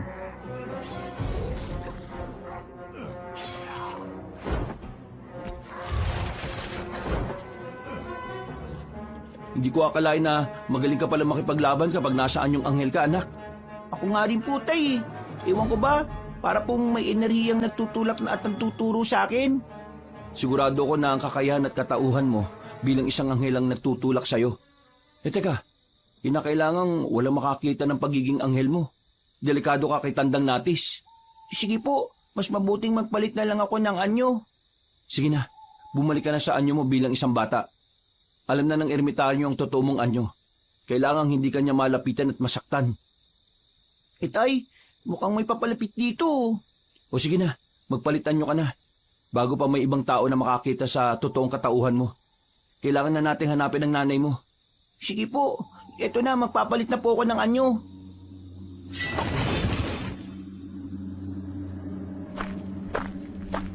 Saktong pagkabalik ni Kaliel sa anyo niya bilang tao, nagulat sila nang dumating si Maricar. Natigilan sila at hindi makapaniwala dahil nakabalik na ang babae. Nung una, medyo nagduda pa si Orlando. Ngunit nang mahawakan niya ang asawa niya at mapagtantong tunay siya, natuwa sila at nagkayayaan ng umuwi. Ano ba nangyari? Saan ka ba nanggaling? Bakit bigla kang nawala? Hindi ko na matandaan eh. Hindi ko rin alam kung paano ko nakarating dito. Sumama ba ako sa inyo? Hindi po. Sa katunayan nga po, humingi kami ng tulong kay Tandang Natis. Kaso ang sabi niya, hindi ka po niya makita dahil balot daw sa itim na aura ang pinagdalhan sa iyo. Tama si Kaliel. Isipin mo yon. Gusto pa niya makakuha kami ng dugo ng anghel na may dugo ng engkanto raw. Saan naman kami makakahanap nun? Talagang napakasama niya. Humanda siya kapag nagkaharap kami. Magbabayad siya sa akin. Bakit po? Siya po bang nagpadukot sa inyo? Siya man o hindi, may masama siyang motibo sa'yo. Hindi dapat tayo pumayag na magtagumpay siya sa kanyang mga plano. Talagang napakawalang hiya niya. Sigurado na kapag nagtagumpay siya, gagamitin niya ang kapangyarihan ng anghel na makukuha niya mula sa dugo. Magagawa na niyang utusan ng lahat ng mga aswang na nagkalat sa lupaing ito. Teko po, alam po ba ninyong patungkol kay Tandang Natis? Oo nga, Maricar. Mukhang nakakapanibago ka naman. Wala akong ganong alam sa kanya. Nababasa ko lang kasi ang pagkatao na matandang yun eh. At alam kong ubod siya ng sama. O sige na, mamaya na tayo magkwentuhan pagka-uwi sa bahay. Malalim na ang gabi oh. Tara na, umuwi na muna tayo. Hayaan na natin ang mga katawan ng aswang na nagkalat dito. Ang mga kabaryo na natin ang bahala sa mga yan. Bago tuluyang umuwi, nakiusap si Orlando sa iba nilang kanayon na sila na ang bahalang sumunog sa mga bangkay ng aswang. Pumayag naman ang mga tao, kaya nakauwi na silang tatlo sa kanilang bahay. Kahit napagod sila, mas pinili nilang magkwentuhan na lamang muna. Ang buong akala namin, hindi ka na namin matatagpuan pa, mahal. Oo nga po. Kung sa bundok ka po namin pupuntahan, sigurado po na mahirapan kami ni tatay. Isa pang problema ko, itong si Kaliel. Baka kasi pag-interesan siya ng mga aswang at pati siya kunin nila. Bakit naman siya pag-iinteresan? Siya ba ang anghel na tinutukoy ni Tandang Natis? Shh! Huwag kang maingay. Baka may makarinig sa'yo. Sugurin tayo dito nang wala sa oras. Ibig sabihin, totoo yung sinabi ko ha, Orlando? Ha? Hindi ah. Naisip ko lang kasi na baka mapagkamalan siya ng mga aswang. O kung hindi man, baka ng matandang ermitanyo. Sa talas ng pandaman ng ermitanyong yun, siguradong alam na niyang patungkol kay Kalyel. Yun kung totoong sinasabi niya. Hindi ba, Kalyel? Opo. Maricar, mas mabuti siguro matulog na tayo. Pagod kami at alam kong pagod ka rin. Sige na. Oo na, mas mabuti pa nga magpahinga na tayo. Dahil sa pagod na nararamdaman nila, nakatulog silang tatlo ng mahimbing. Kinabukasan, nagpasya sina Orlando na alamin kung nagawa na ng mga taong kanilang sinabi. Nagpasalamat na lang siya sa kanila at nagbigay na rin siya ng mga panuto sa mga tao kung sakaling aatake ulit ang mga aswang. Sa kabutihang palad, pagkalipas ng mga araw, naging tahimik na rin ang mga baryo nila. Naging mas malapit din sina Maricar at Kalyel kung ikukumpara dati. Ang ipinagtataka lang ni Orlando, hindi na muling nagpakita pa si Tandang Nati sa kanila. Baka naman totoong may iba siyang motibo sa atin. Sigurado na natatakot na magpakita yon. Alam kong siya ang nagpapadala ng mga aswang na naghahasik ng lagim sa kanayunan para mahuli niya ang anghel. Teka po, Nay, paano po niyo nalalaman ng patungkol dyan? Basta, hindi na importante yan. Ang kailangan natin ay ang pagandaan ng muling pagsalakay ng mga alagad niya. Subukan niyong baliktarin ang pangalan niya. Ano bang ibig mong sabihin, mahal? Siya ang pinakapinuno ng mga aswang at iba pang mga masasamang nilalang dito sa mundo. Siya ang bathala na kung tawagin ay Sitan. Nagkukunwari lang siyang ermitanyo para malin lang niya ang mga tao. Teka, o nga po no, Natis. Natis ang pangalan niya At kung babalik ta rin, nagiging Sitan. Tama po kayo, Nay. Kung ganon, simulat sa pool, masama na motibo niya sa atin. At siguradong si Kalyel talaga ang paka niya dahil gusto niyang makuha ang anak natin. Ang timonyong yon. Huwag lang siya makakamaling gumawa ng masama kay Kalyel. Sisiguraduhin kong mapupulbo siya. Huwag natin siyang bigyan ng pagkakataon para makalapit sa anak natin. Babantayan natin si Kalyel ng mabuti. Kahit pa may kakaibang napapansin si Orlando sa pag-uugali ng kanyang asawa, hindi niya muna ito sinita. Pakaramdam din niya ay naiilang si Maricar sa kanya. Pero lalo naman itong naging malapit kay Kalyel. Iniisip lang ni Orlando na baka pagod lang palagi ang babae. O baka naman dala lang din ng kanyang pagkatapos ng buwan ng dalaw. Isang gabi, sa hindi nila malamang rason, hinila sila ng matinding takot. Nakatulog ng mahimbing sina Orlando at hindi sila nagising hanggang dumating ang umaga. Napabalikwas na lang siya nang lumakas ang kabog ng dibdib niya. Maricar! Maricar! Gising! Wala si Kalyel! Bukas din ang bintana ng kwarto niya! Ha? Ano? Hindi ito maaari. Baka dinukot siya ni Sitan. Kailangan hindi magtagumpay ang demonyo niyo sa binabalak niya. Gagamitin lang niya si Kalyel para mas lalo siyang maging malakas. Yan din ang iniisip ko Tara, hanapin natin ang kuta niya at bawiin natin ang anak natin. Sige, alam ko kung nasaan siya posibleng dinala ni Sitan. Saan naman? Teka, kukuha lang ako ng itak natin. Basta, malalaman mo rin yan, mamaya. Teka, talaga bang ikaw si Maricar?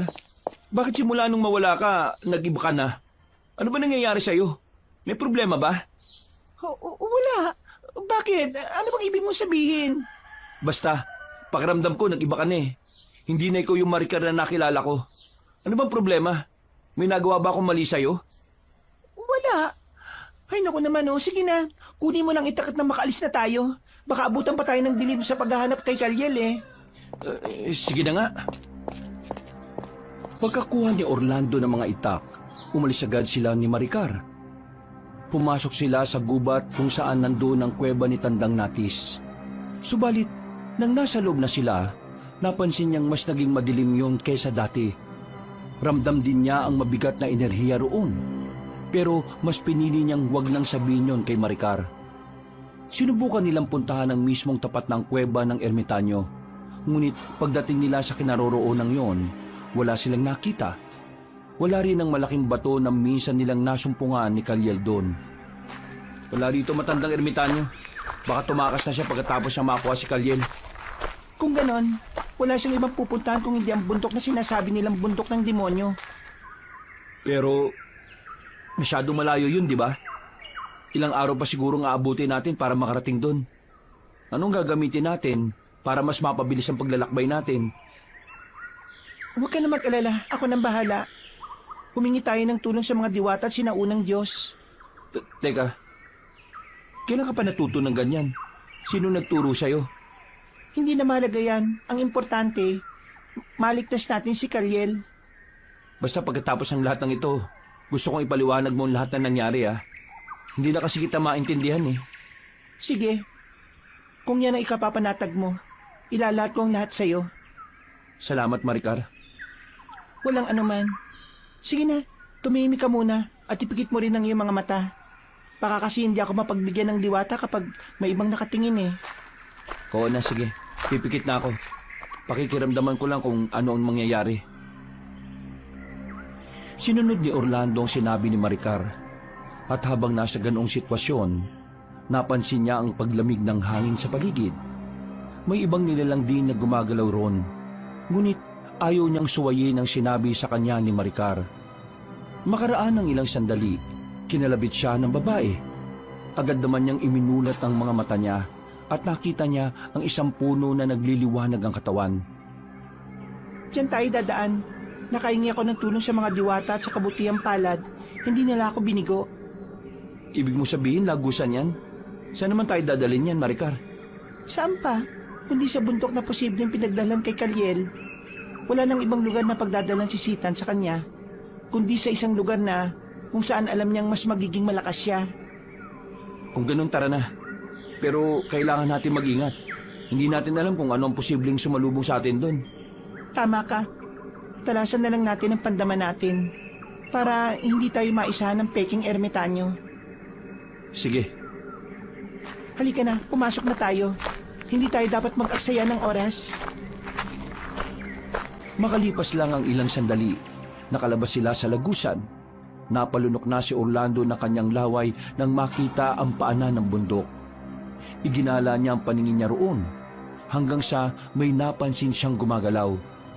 Nagtaka pa siya kung bakit napakabilis ng oras, gayong unti-unti nang lumulubog ang araw ng mga panahong yon. Huwag tayo makampante. May nakikita ako mga mapupulang mga mata na nakamasid sa paligid. Kung hindi ako nagkakamali, mga aswang yan. Ihanda na lang natin ang mga sarili natin para malabanan natin siya kung sakali. Mas mabuti siguro kung harapin muna natin ang mga yan para mabawasan ang problema natin mamaya. Baka may makuha rin tayong impormasyon patungkol sa kinalalagyan ni Kalyel. Tama ka. Sige, mas mabuti ngang yan na muna ang gawin natin. Tara, siguraduhin mo lang na walang aatake sa atin mula sa likod Kailangan magtagumpay tayo sa pagligtas kay Kalyel. Kung yan ang gusto mo, sige. Ako ang bahala sa likuran natin. Nagpatuloy sila sa paglalakad hanggang sa napansin sila ng mga nilalang na naroon. Dahil naaninag pa rin nila ang paligid, agad nilang nalamang papasugod na pala sa kanila ang mga aswang. Nilabanan nila ang mga yon. At habang nakikipagsagupaan, namangha si Orlando nang makita ang kakaibang bilis at lakas ng Maricar. Nakita niya rin kung papaanong panghinaan ng mga aswang kapag nakatitig sila ng matagal sa kanya. Kalaunan, nagawa nilang maubos sa mga aswang na naroon. Doon tayo sa bandang itaas ng bundok. Baka naroon si Kalyel, Maricar. Sige, nararamdaman ko rin ng enerhiya ni Sitan. Kaya malamang, nandito sila. Huwag lang niyang lalapatan ng kamay ang anak natin. Sisiguraduhin kong dila lang niya ang walang latay kung nagkataon. Mahirapan tayong kalabanin ng pinuno ng mga nilalang ng dilim. Ang importante muna sa ngayon, mailigtas natin si Kalyel. Sige, dahil kung mabibigo tayo, baka tuluyan ng masakop ni Sita ng kalupaan dito at maging sa karatig bayan. Tama ka, Orlando. Kapag nangyari yan, magiging walang silbi na ang mga albularyo, babaylan, at kahit ang mga biyasang manunugis. Yan ang hindi natin papayagan. Kahit pa na magbuwis ako ng buhay ko, basta hindi lang magtatagumpay ang demonyong yon. Ako rin. Pero nakakasiguro ako na kung hindi man natin siya tuluyang matatalo, magagawa nating kunin ang kapangyarihan niya. Magiging isang karaniwang ermitanyo na lang siya. Nagpatuloy sila sa kanilang paglalakad hanggang sa may makita silang liwanag mula sa bandang tuktok ng bundok. Nagkaroon sila ng hinalang doon ng kuta ni Sitan, kaya doon sila dumiretso. Nasa kalagitnaan sila ng paglalakad nang sa hindi nila inaasahan, hinarap sila ng 4 na nilalang. Sinabi ni Maricar na yun ang mga pinakaalagad ni Sitan, kaya kailangan nilang matalo mga yon. Yan ang mga hukluban, mangkukulam, mansisilat at manggagaway. Pero huwag ka mag-alala, hindi sila uubra sa atin. Paano mo nasabi yan? Basta, manood ka lang kung paano ko labanan ng mga yan. Tumabi ka at ako nang bahala. Sige, pero mag-iingat ka ha. Kapag nalagay ka sa alanganin, tutulungan kita. Ikaw ang bahala. Sige na, sasalubungin ko sila para magawa na nating lapitan si Sitan. Nanatili sa kanilang pwesto si Orlando at pinanood si Maricar na papasugod sa 4 na nilalang. Habang nakatitig doon, biglang lumakas ang kabog ng dibdib niya. Base sa tindig ng mga yon, alam niyang hindi sila basta-basta. Naisip niyang baka hindi kayanin ng asawa niya ang 4. Subalit nang makita niyang sinagupan na nila si Maricar at halos hindi nila magawang masukol ang babae, nabuhayan siya ng loob. Umasa siyang mananalo ang asawa niya. Pero nang makita niyang pinagtutulungan na ng 4 ang babae, minabuti niyang sumugod na rin para tulungan yon. Lubayan niyo ang asawa ko at akong harapin niyo! Orlando, mag-iingat ka. Huwag ka magpapahipo sa hukluban. Baka magawa ka niyang kontrolin ng wala sa oras. Akong bahala. Hindi ako papayag na maisahan nila. Kayong 4, kapag patuloy niyo kaming haharangan, mauubos kayo at hindi rin naman kayo tutulungan ng Panginoon ninyo. Pagsisisihan niyong hinadlangan niyo kami. Ah! Orlando! Mga ayop kayo! Bago pa man makapanlaban si Orlando, nagawa siyang ibalibag ng isang nilalang. Agad niyang sinubukang bumangon, pero natigilan siya. Napako ang titig niya nang makita kung paanong nagliwanag ang katawan ni Maricar. Pero agad din bumalik sa normal. Nagibayo pa ang lakas ng babae at naging madali para sa kanya ang matalo ang mga alagad ni Sitan. Napako na lang si Orlando sa kanyang pwesto nang makita niyang tumilapo ng 4 at sumabog ang kanilang katawan. Dulot ng pagkamangha, napatakbo si Orlando papunta kay Maricar. Ano nangyari? Paano mo nagawa yun?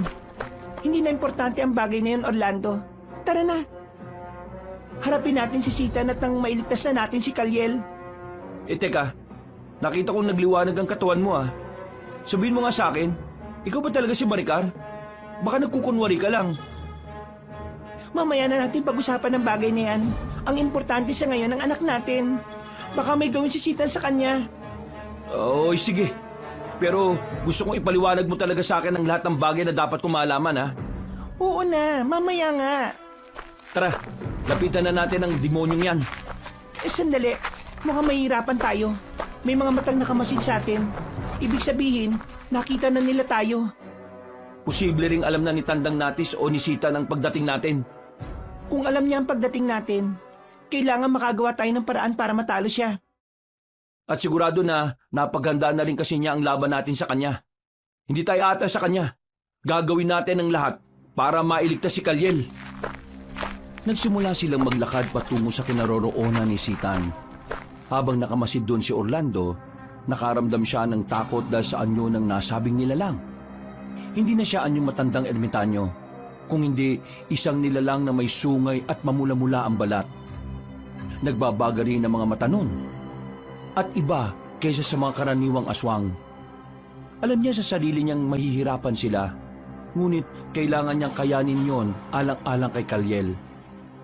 Nang ilang dipa na lang ang layo nila, ay napahalakhak si Tandang Natis at marahang humarap sa kanila. Sumenyas din siya at sa isang iglap, pinaligiran na ng mga aswang sina Orlando. Nakarating ka na rin dito, Orlando. Heh, at may kasama ka pang isang anghel. Tamang-tama ito. Pakawalan mo si Kaliel. Alam kong ikaw ang dumukot sa kanya. Pakawalan mo, dahil kung hindi, susunugin ka namin ng buhay ng asawa ko. Ha? Asawa mo? Bakit hindi mo siya usisahin kung ano ang totoo? Gusto ko pa nga sanang ibalita sa'yo na 2 ang bihag ko eh. Kaso, nagulat ako nang kasama mo palang huwad na yan. Ikaw ang what, Sitan? Nagkunwari ka bang ermitanyo para lang makalapit kina Orlando? Heh, nagsalita ang hindi huwad. Bakit ikaw? Sabihin mo nga sa akin, ikaw ba ang totoong Maricar? At ang bihag ko ang siyang peke, ha? Anong ibig mong sabihin? Wala akong alam sa pinagsasabi nyo, ah. Maricar, ano to? Maricar, ipaliwanag mo kay Orlando ang lahat. Pero bago yan, mga alagad, dakpin niyo muna ang babaeng mapagkunwaring yan. Silang 2 ni Kalyel ang gagamitin natin para mas madagdagan ang kapangyarihan natin. Sige, subukan nyo. Kung hindi ko kayo sunugin at gagawin ka mo. Bakit boses mo lang ang iniba mo? Bakit hindi ka magpalit ng totoo mong anyo? Magsasalita pa sana si Orlando, pero bigla silang sinugod ng mga aswang. Napatawa naman si Sitan habang nakamasid sa kanilang 2. Nasa kalagitnaan sila ng pakikipaglaban nang biglang nagbago ng anyo si Maricar. Nagliwanag ang buong katawan niya at naging isa siyang lalaking may pakpak. Natulala roon si Orlando at napagtanto niyang isang anghel ang kanyang kasama. Ibig sabihin, totoong sinabi ni Sitan, isa kang anghel at nilinlang mo lang ako? Totoo, Orlando. Kaya ano ba ginagawa mo? Dakpin mo lang ang anghel na yan at nang matapos ang lahat ng ito. Oo, Orlando. Isa nga akong anghel. Ako si Azrael at ako ang totoong ama ni Kalyel. Hindi kita nilinlang. Ginamit ko lang ang katauhan ng asawa mo para maprotektahan sana ang anak ko. Alam ko rin na si Sitan ang dumukot sa kanya para magtagumpay siya sa plano niyang ito. Ang ingay mo, Azrael! Anghel ka ba talaga? Kung anghel ka, patunayan mo sa akin ang lakas mo! Ikaw, Sitan, saan mo dinala ang asawa at anak ko? Sabihin ko na lang sa'yo, kung ikaw mismo ang uhuli sa anghel na yan. Orlando, nakikita ko sila. Naroon sila sa kuweba na malapit lang dito. Ako nang bala sa mga nilalang na ito. Puntahan mo sila at iligtas. Pero baka kumapano ka, Anghel Azrael. Walang mangyayari sa akin. Ako ang anghel ng kamatayan at kahit na sino, walang makakatalo sa akin. Ha! Tingnan lang natin!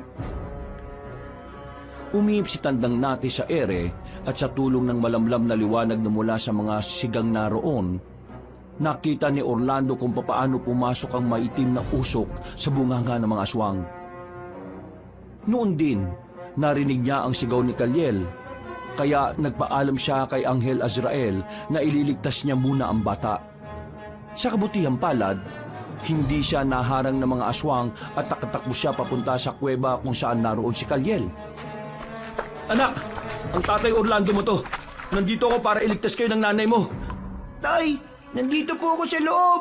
Nakagapos po ako. Ang nanay Maricar mo, nandyan ba? Opo, nandito po siya. Pero wala po siyang malay simula pa nung dumating ako dito. Sige, papasok na ako. Ililigtas ko kayo. Sige po, Tay. Baka po kasi kung anong gawin sa amin ni Tandang Natis eh. Hindi na siya si Tandang Natis ngayon. Siya na si Sitan, ang pinakakinasusok lamang Diyos ng sinaunang impyerno. Pero huwag kang mag-alala. May kasama tayo sa pakikipaglaban sa kanya. Sino po? Ang ikalawang nanay Maricar ko po? Hindi sumagot si Orlando. Nagmadali siyang lumapit sa kinaroroonan ng bata sa kakinalagan yun. Nilapitan niya rin si Maricar na nakahandusay sa sahig ng kuweba. At nang mapagtanto niyang wala ngang malay ang babae, kinarga niya yung palabas ng kuweba. Sino po yung sinasabi niyong kasama natin sa pakikipaglaban, Tay? Ang totoo mong ama, si Anghel Azrael. Ayun siya, oh. Ang totoo kong ama? Paano nangyari yun? Nang dinukot ni Nasita ng nanay Maricar mo, nagpakita siya sa atin at ginamit ang katauhan ng nanay mo para maprotektahan ka niya. Kung ganun po, kailangan natin siyang tulungan. Kailangan matalo ang mga aswang, pati na mga pinuno nila. Oo anak, kaya tara na. Kailangan ko lang masiguro na hindi makukuha ulit ng mga aswang ang nanay Maricar mo. Sige po, Tay. Inilipag ni Orlando si Maricar sa lilim na malaking puno. Noon din, umatake sila sa kinaroroonan ni na Anghel Azrael.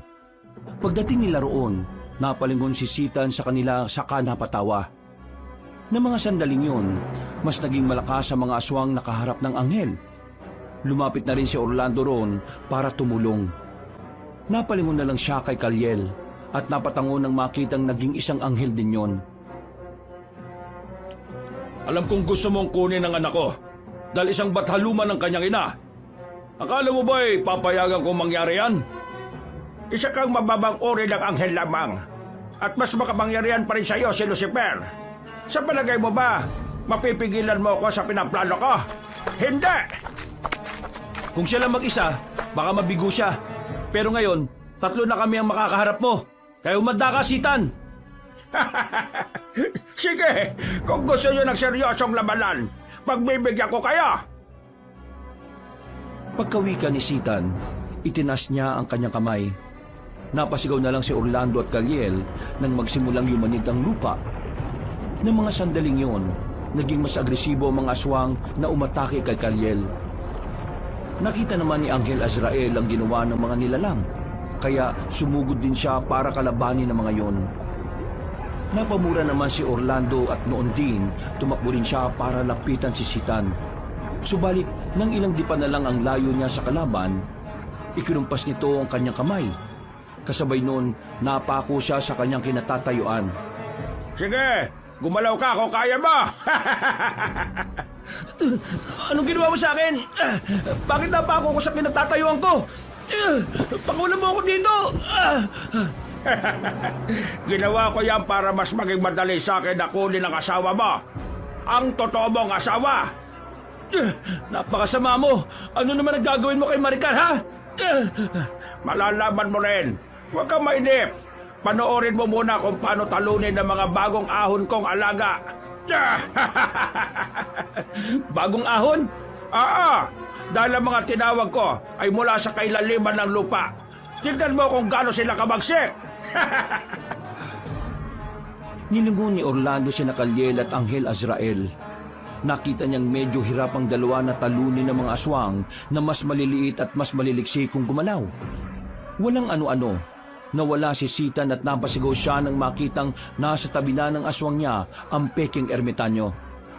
Susugod sana siya pero inatake siya ng mga maliliit na nilalang. Kaya wala siyang ibang napagpilian kung hindi ang lumaban na rin lang gaya ni Kaliel. Bahagya rin siyang lumapit sa kanila, kaya nahirapan ng mga alagad ni Sita na matali siya. Ang babangis ng mga nilalang na ito. Alam ko, hindi lang sila basta mga aswang. Hinango sila ni Sitan mula sa impyerno at ginawang mga aswang. Kaya nga po, kung karaniwang aswang lang ang mga yan, sigurado masusunog kaagad sila kapag nasugatan natin eh. Pero hindi. Kailangan natin matalo sila. Pagbabayarin natin si Sitan sa mga ginawa niya. Opo, Tay. Huwag kayong maglala. Ako ang bahala. Kung hindi man sila napapatay at nasusunog gamit ang karaniwang patalim, pupulbusin ko sila gamit ang espadang pumatay rin sa mga rebelding anghel. Itinaas ni Anghel Azrael ang kanyang kamay at napatingin rin si Orlando.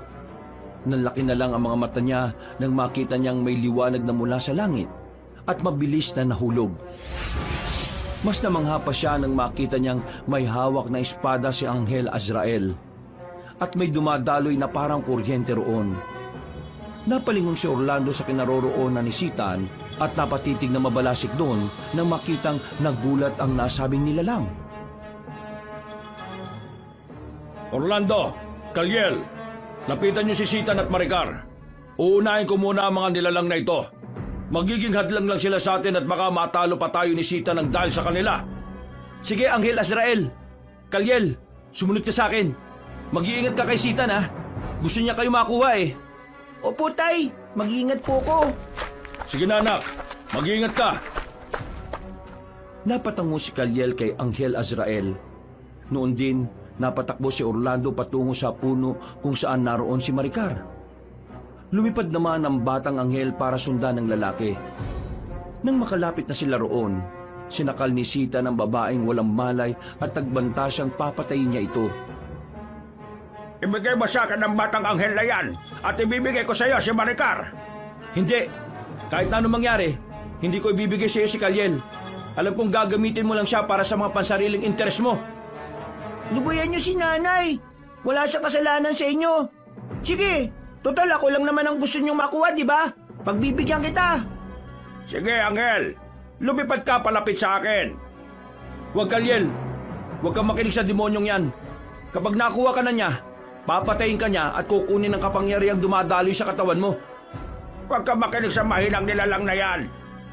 Pakawalan mo muna ang nanay Maricar ko. Lalapit ako kapag napakawalan mo na siya.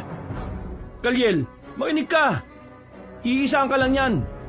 Ayaw kong may mangyaring masama sa'yo. At ayaw kong gamitin ka ni Sitan. Pero ayaw ko rin pong masaktan si nanay eh. Ito na. Napakawalan ko na. Halika na sa tabi ko at huwag kang makinig sa mga boses nila. Ako, pakinggan mo, Kaliel. Ako! Opo, sige na po. Lalapit na po ako. Habang papalapit si Kaliel kay Tandang Natis, napalingon pa si Orlando kay Anghel Azrael.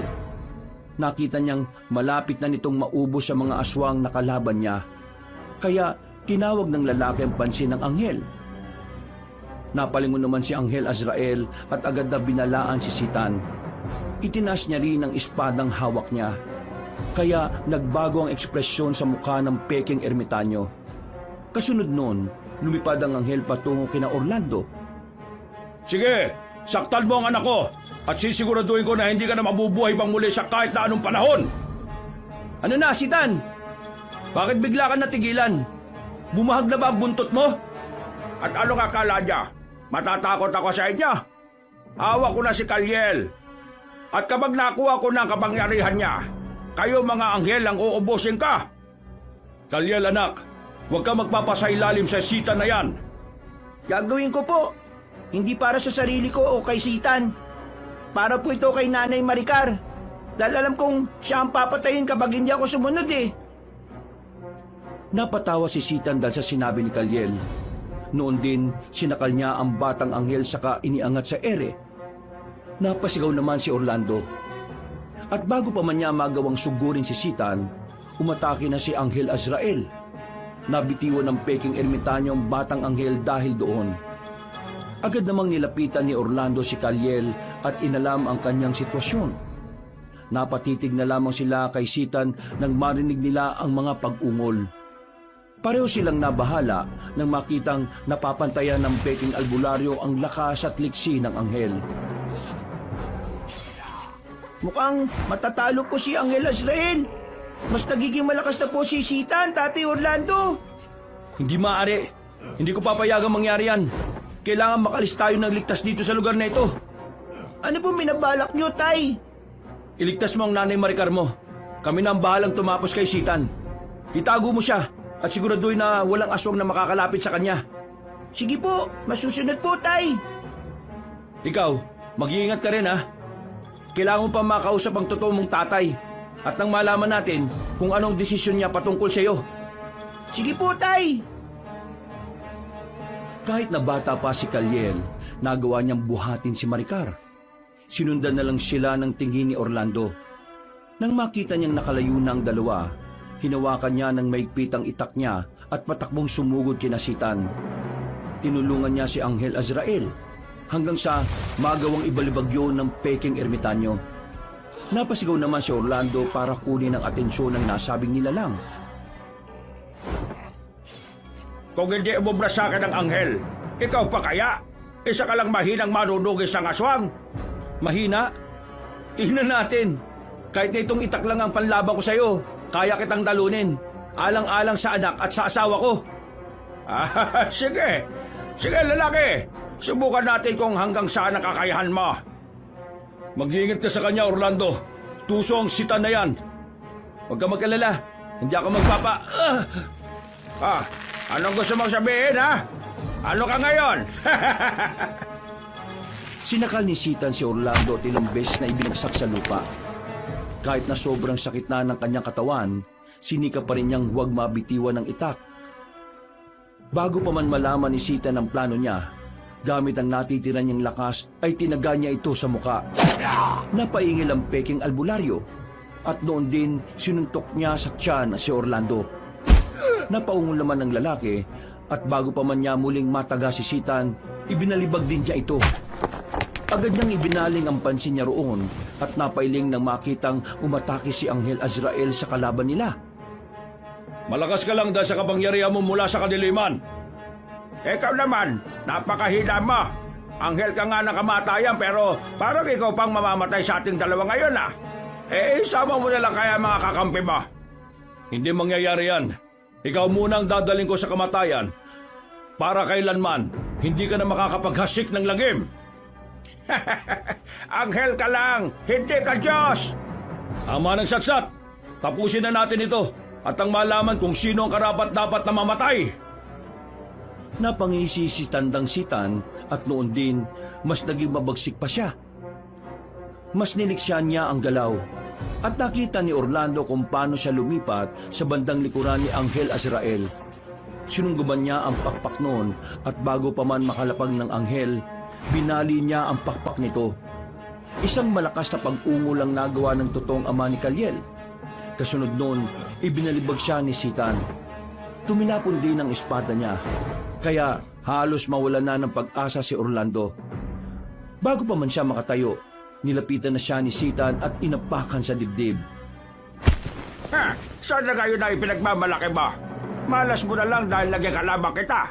Kung kinampihan mo sana ako at tumayong ka sa mga gusto ko mangyari, hindi sana kayo aabot sa ganito. Wala akong pakialam. Sige, patay mo na ako ngayon. Pero alam ko na darating ang araw na makakahanap ka ng katapat mo. Diyan ka nagkakamali. Wala katapat sa kapangyarihan ko. Diyan ka rin nagkakamali, Sitan. Hinayaan ni Orlando si Sitan sa kanyang ginagawa. Inis niya ang ilang beses na pagtadyak noon hanggang sa makita niya si Kaliel na may dinampot. Muli na lang siyang napatawa nang malaman niyang ang espada ni Anghel Azrael ang nagawa niyang damputin. Bago pa man makalingon si Sitan, lumipad na si Kaliel patungo sa kanilang kinaroroonan at pumesto sa likod ng nilalang na nagkunwaring ermitanyo. Alam ni Orlando na hindi napansin ni Sitan ang batang anghel, kaya naging kalmado na muna siya.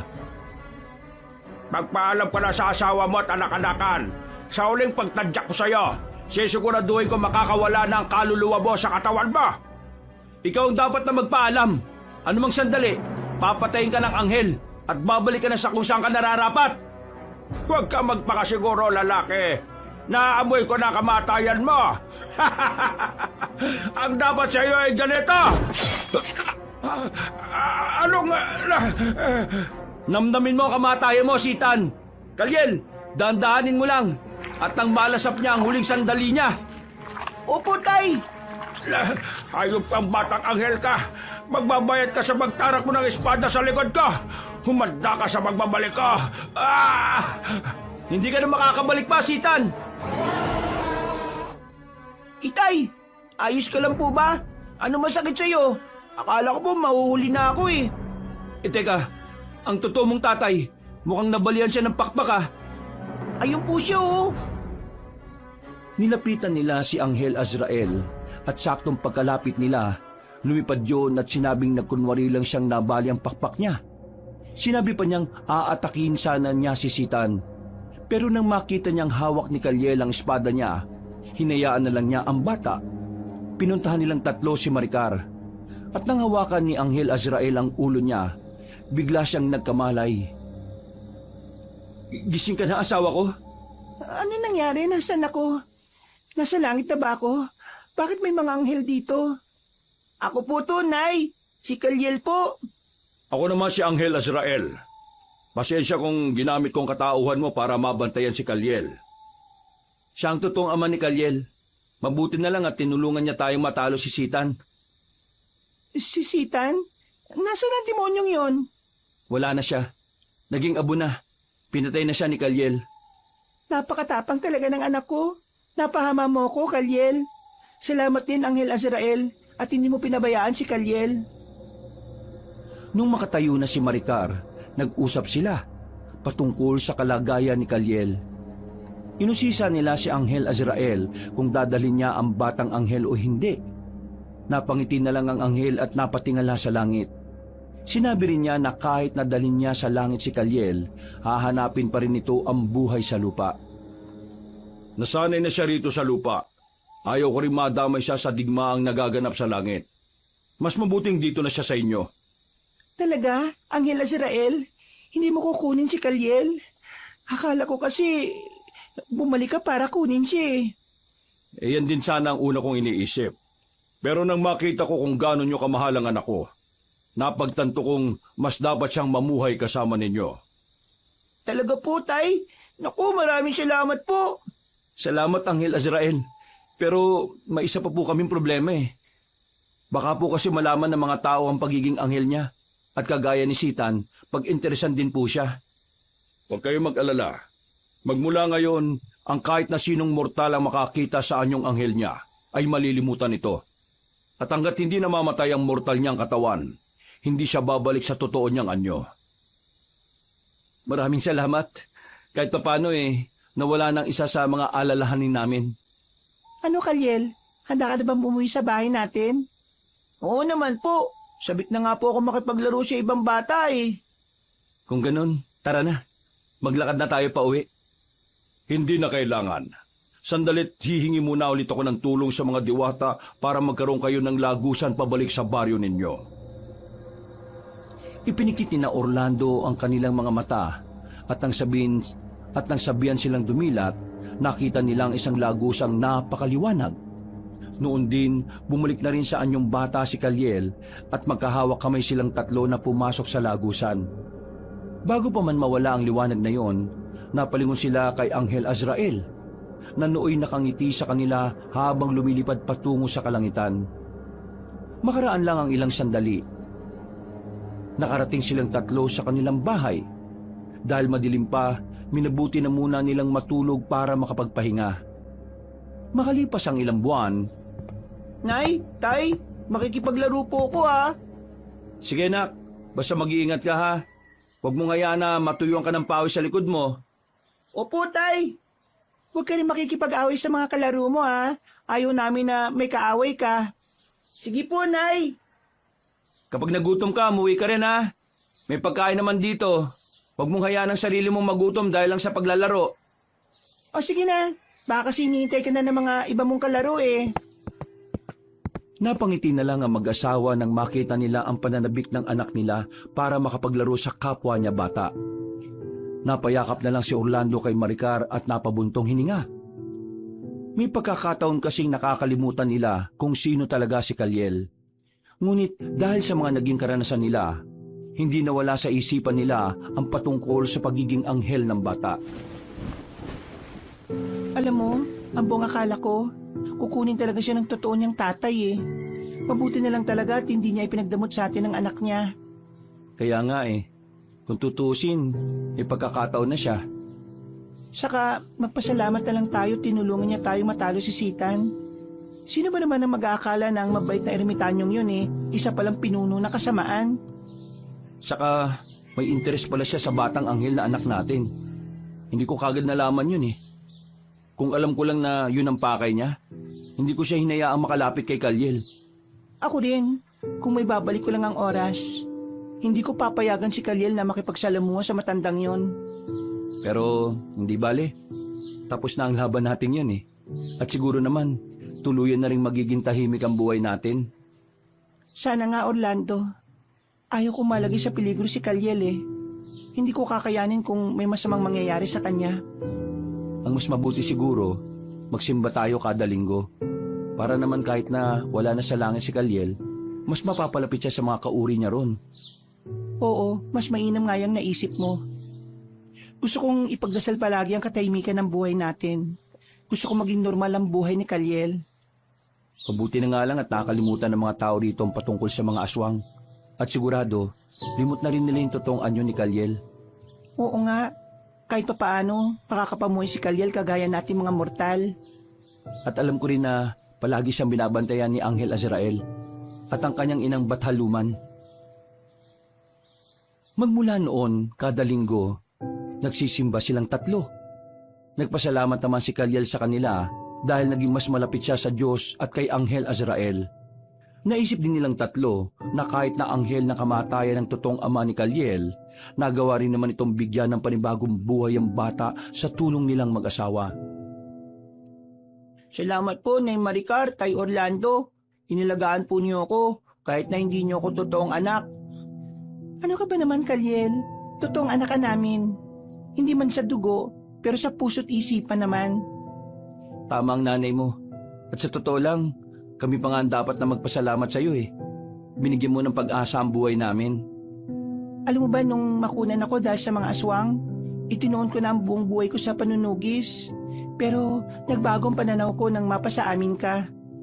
At siguro, kung hindi ka dumating sa buhay namin, baka pareho na kaming patay. Halos gabi-gabi kasing may nakakasagupa kami eh. Salamat anak ha, sa bagong buhay na dinala mo sa amin. Naku, walang anuman po, Nay, Tay. Pangako po, balang araw, makakabawi rin ako sa kabaitan at pag-aalaga niyo sa akin. Hindi mo na kailangan bumawi, anak. Obligasyon namin yan bilang mga magulang mo. Oo nga naman anak. Presensya mo pa lang, bawing-bawi na eh. Basta po kapag malaki na ako at kaya ko nang kumita ng pera, lahat ng gusto nyo, bibilin ko para sa inyo. Pangako po. Wakas,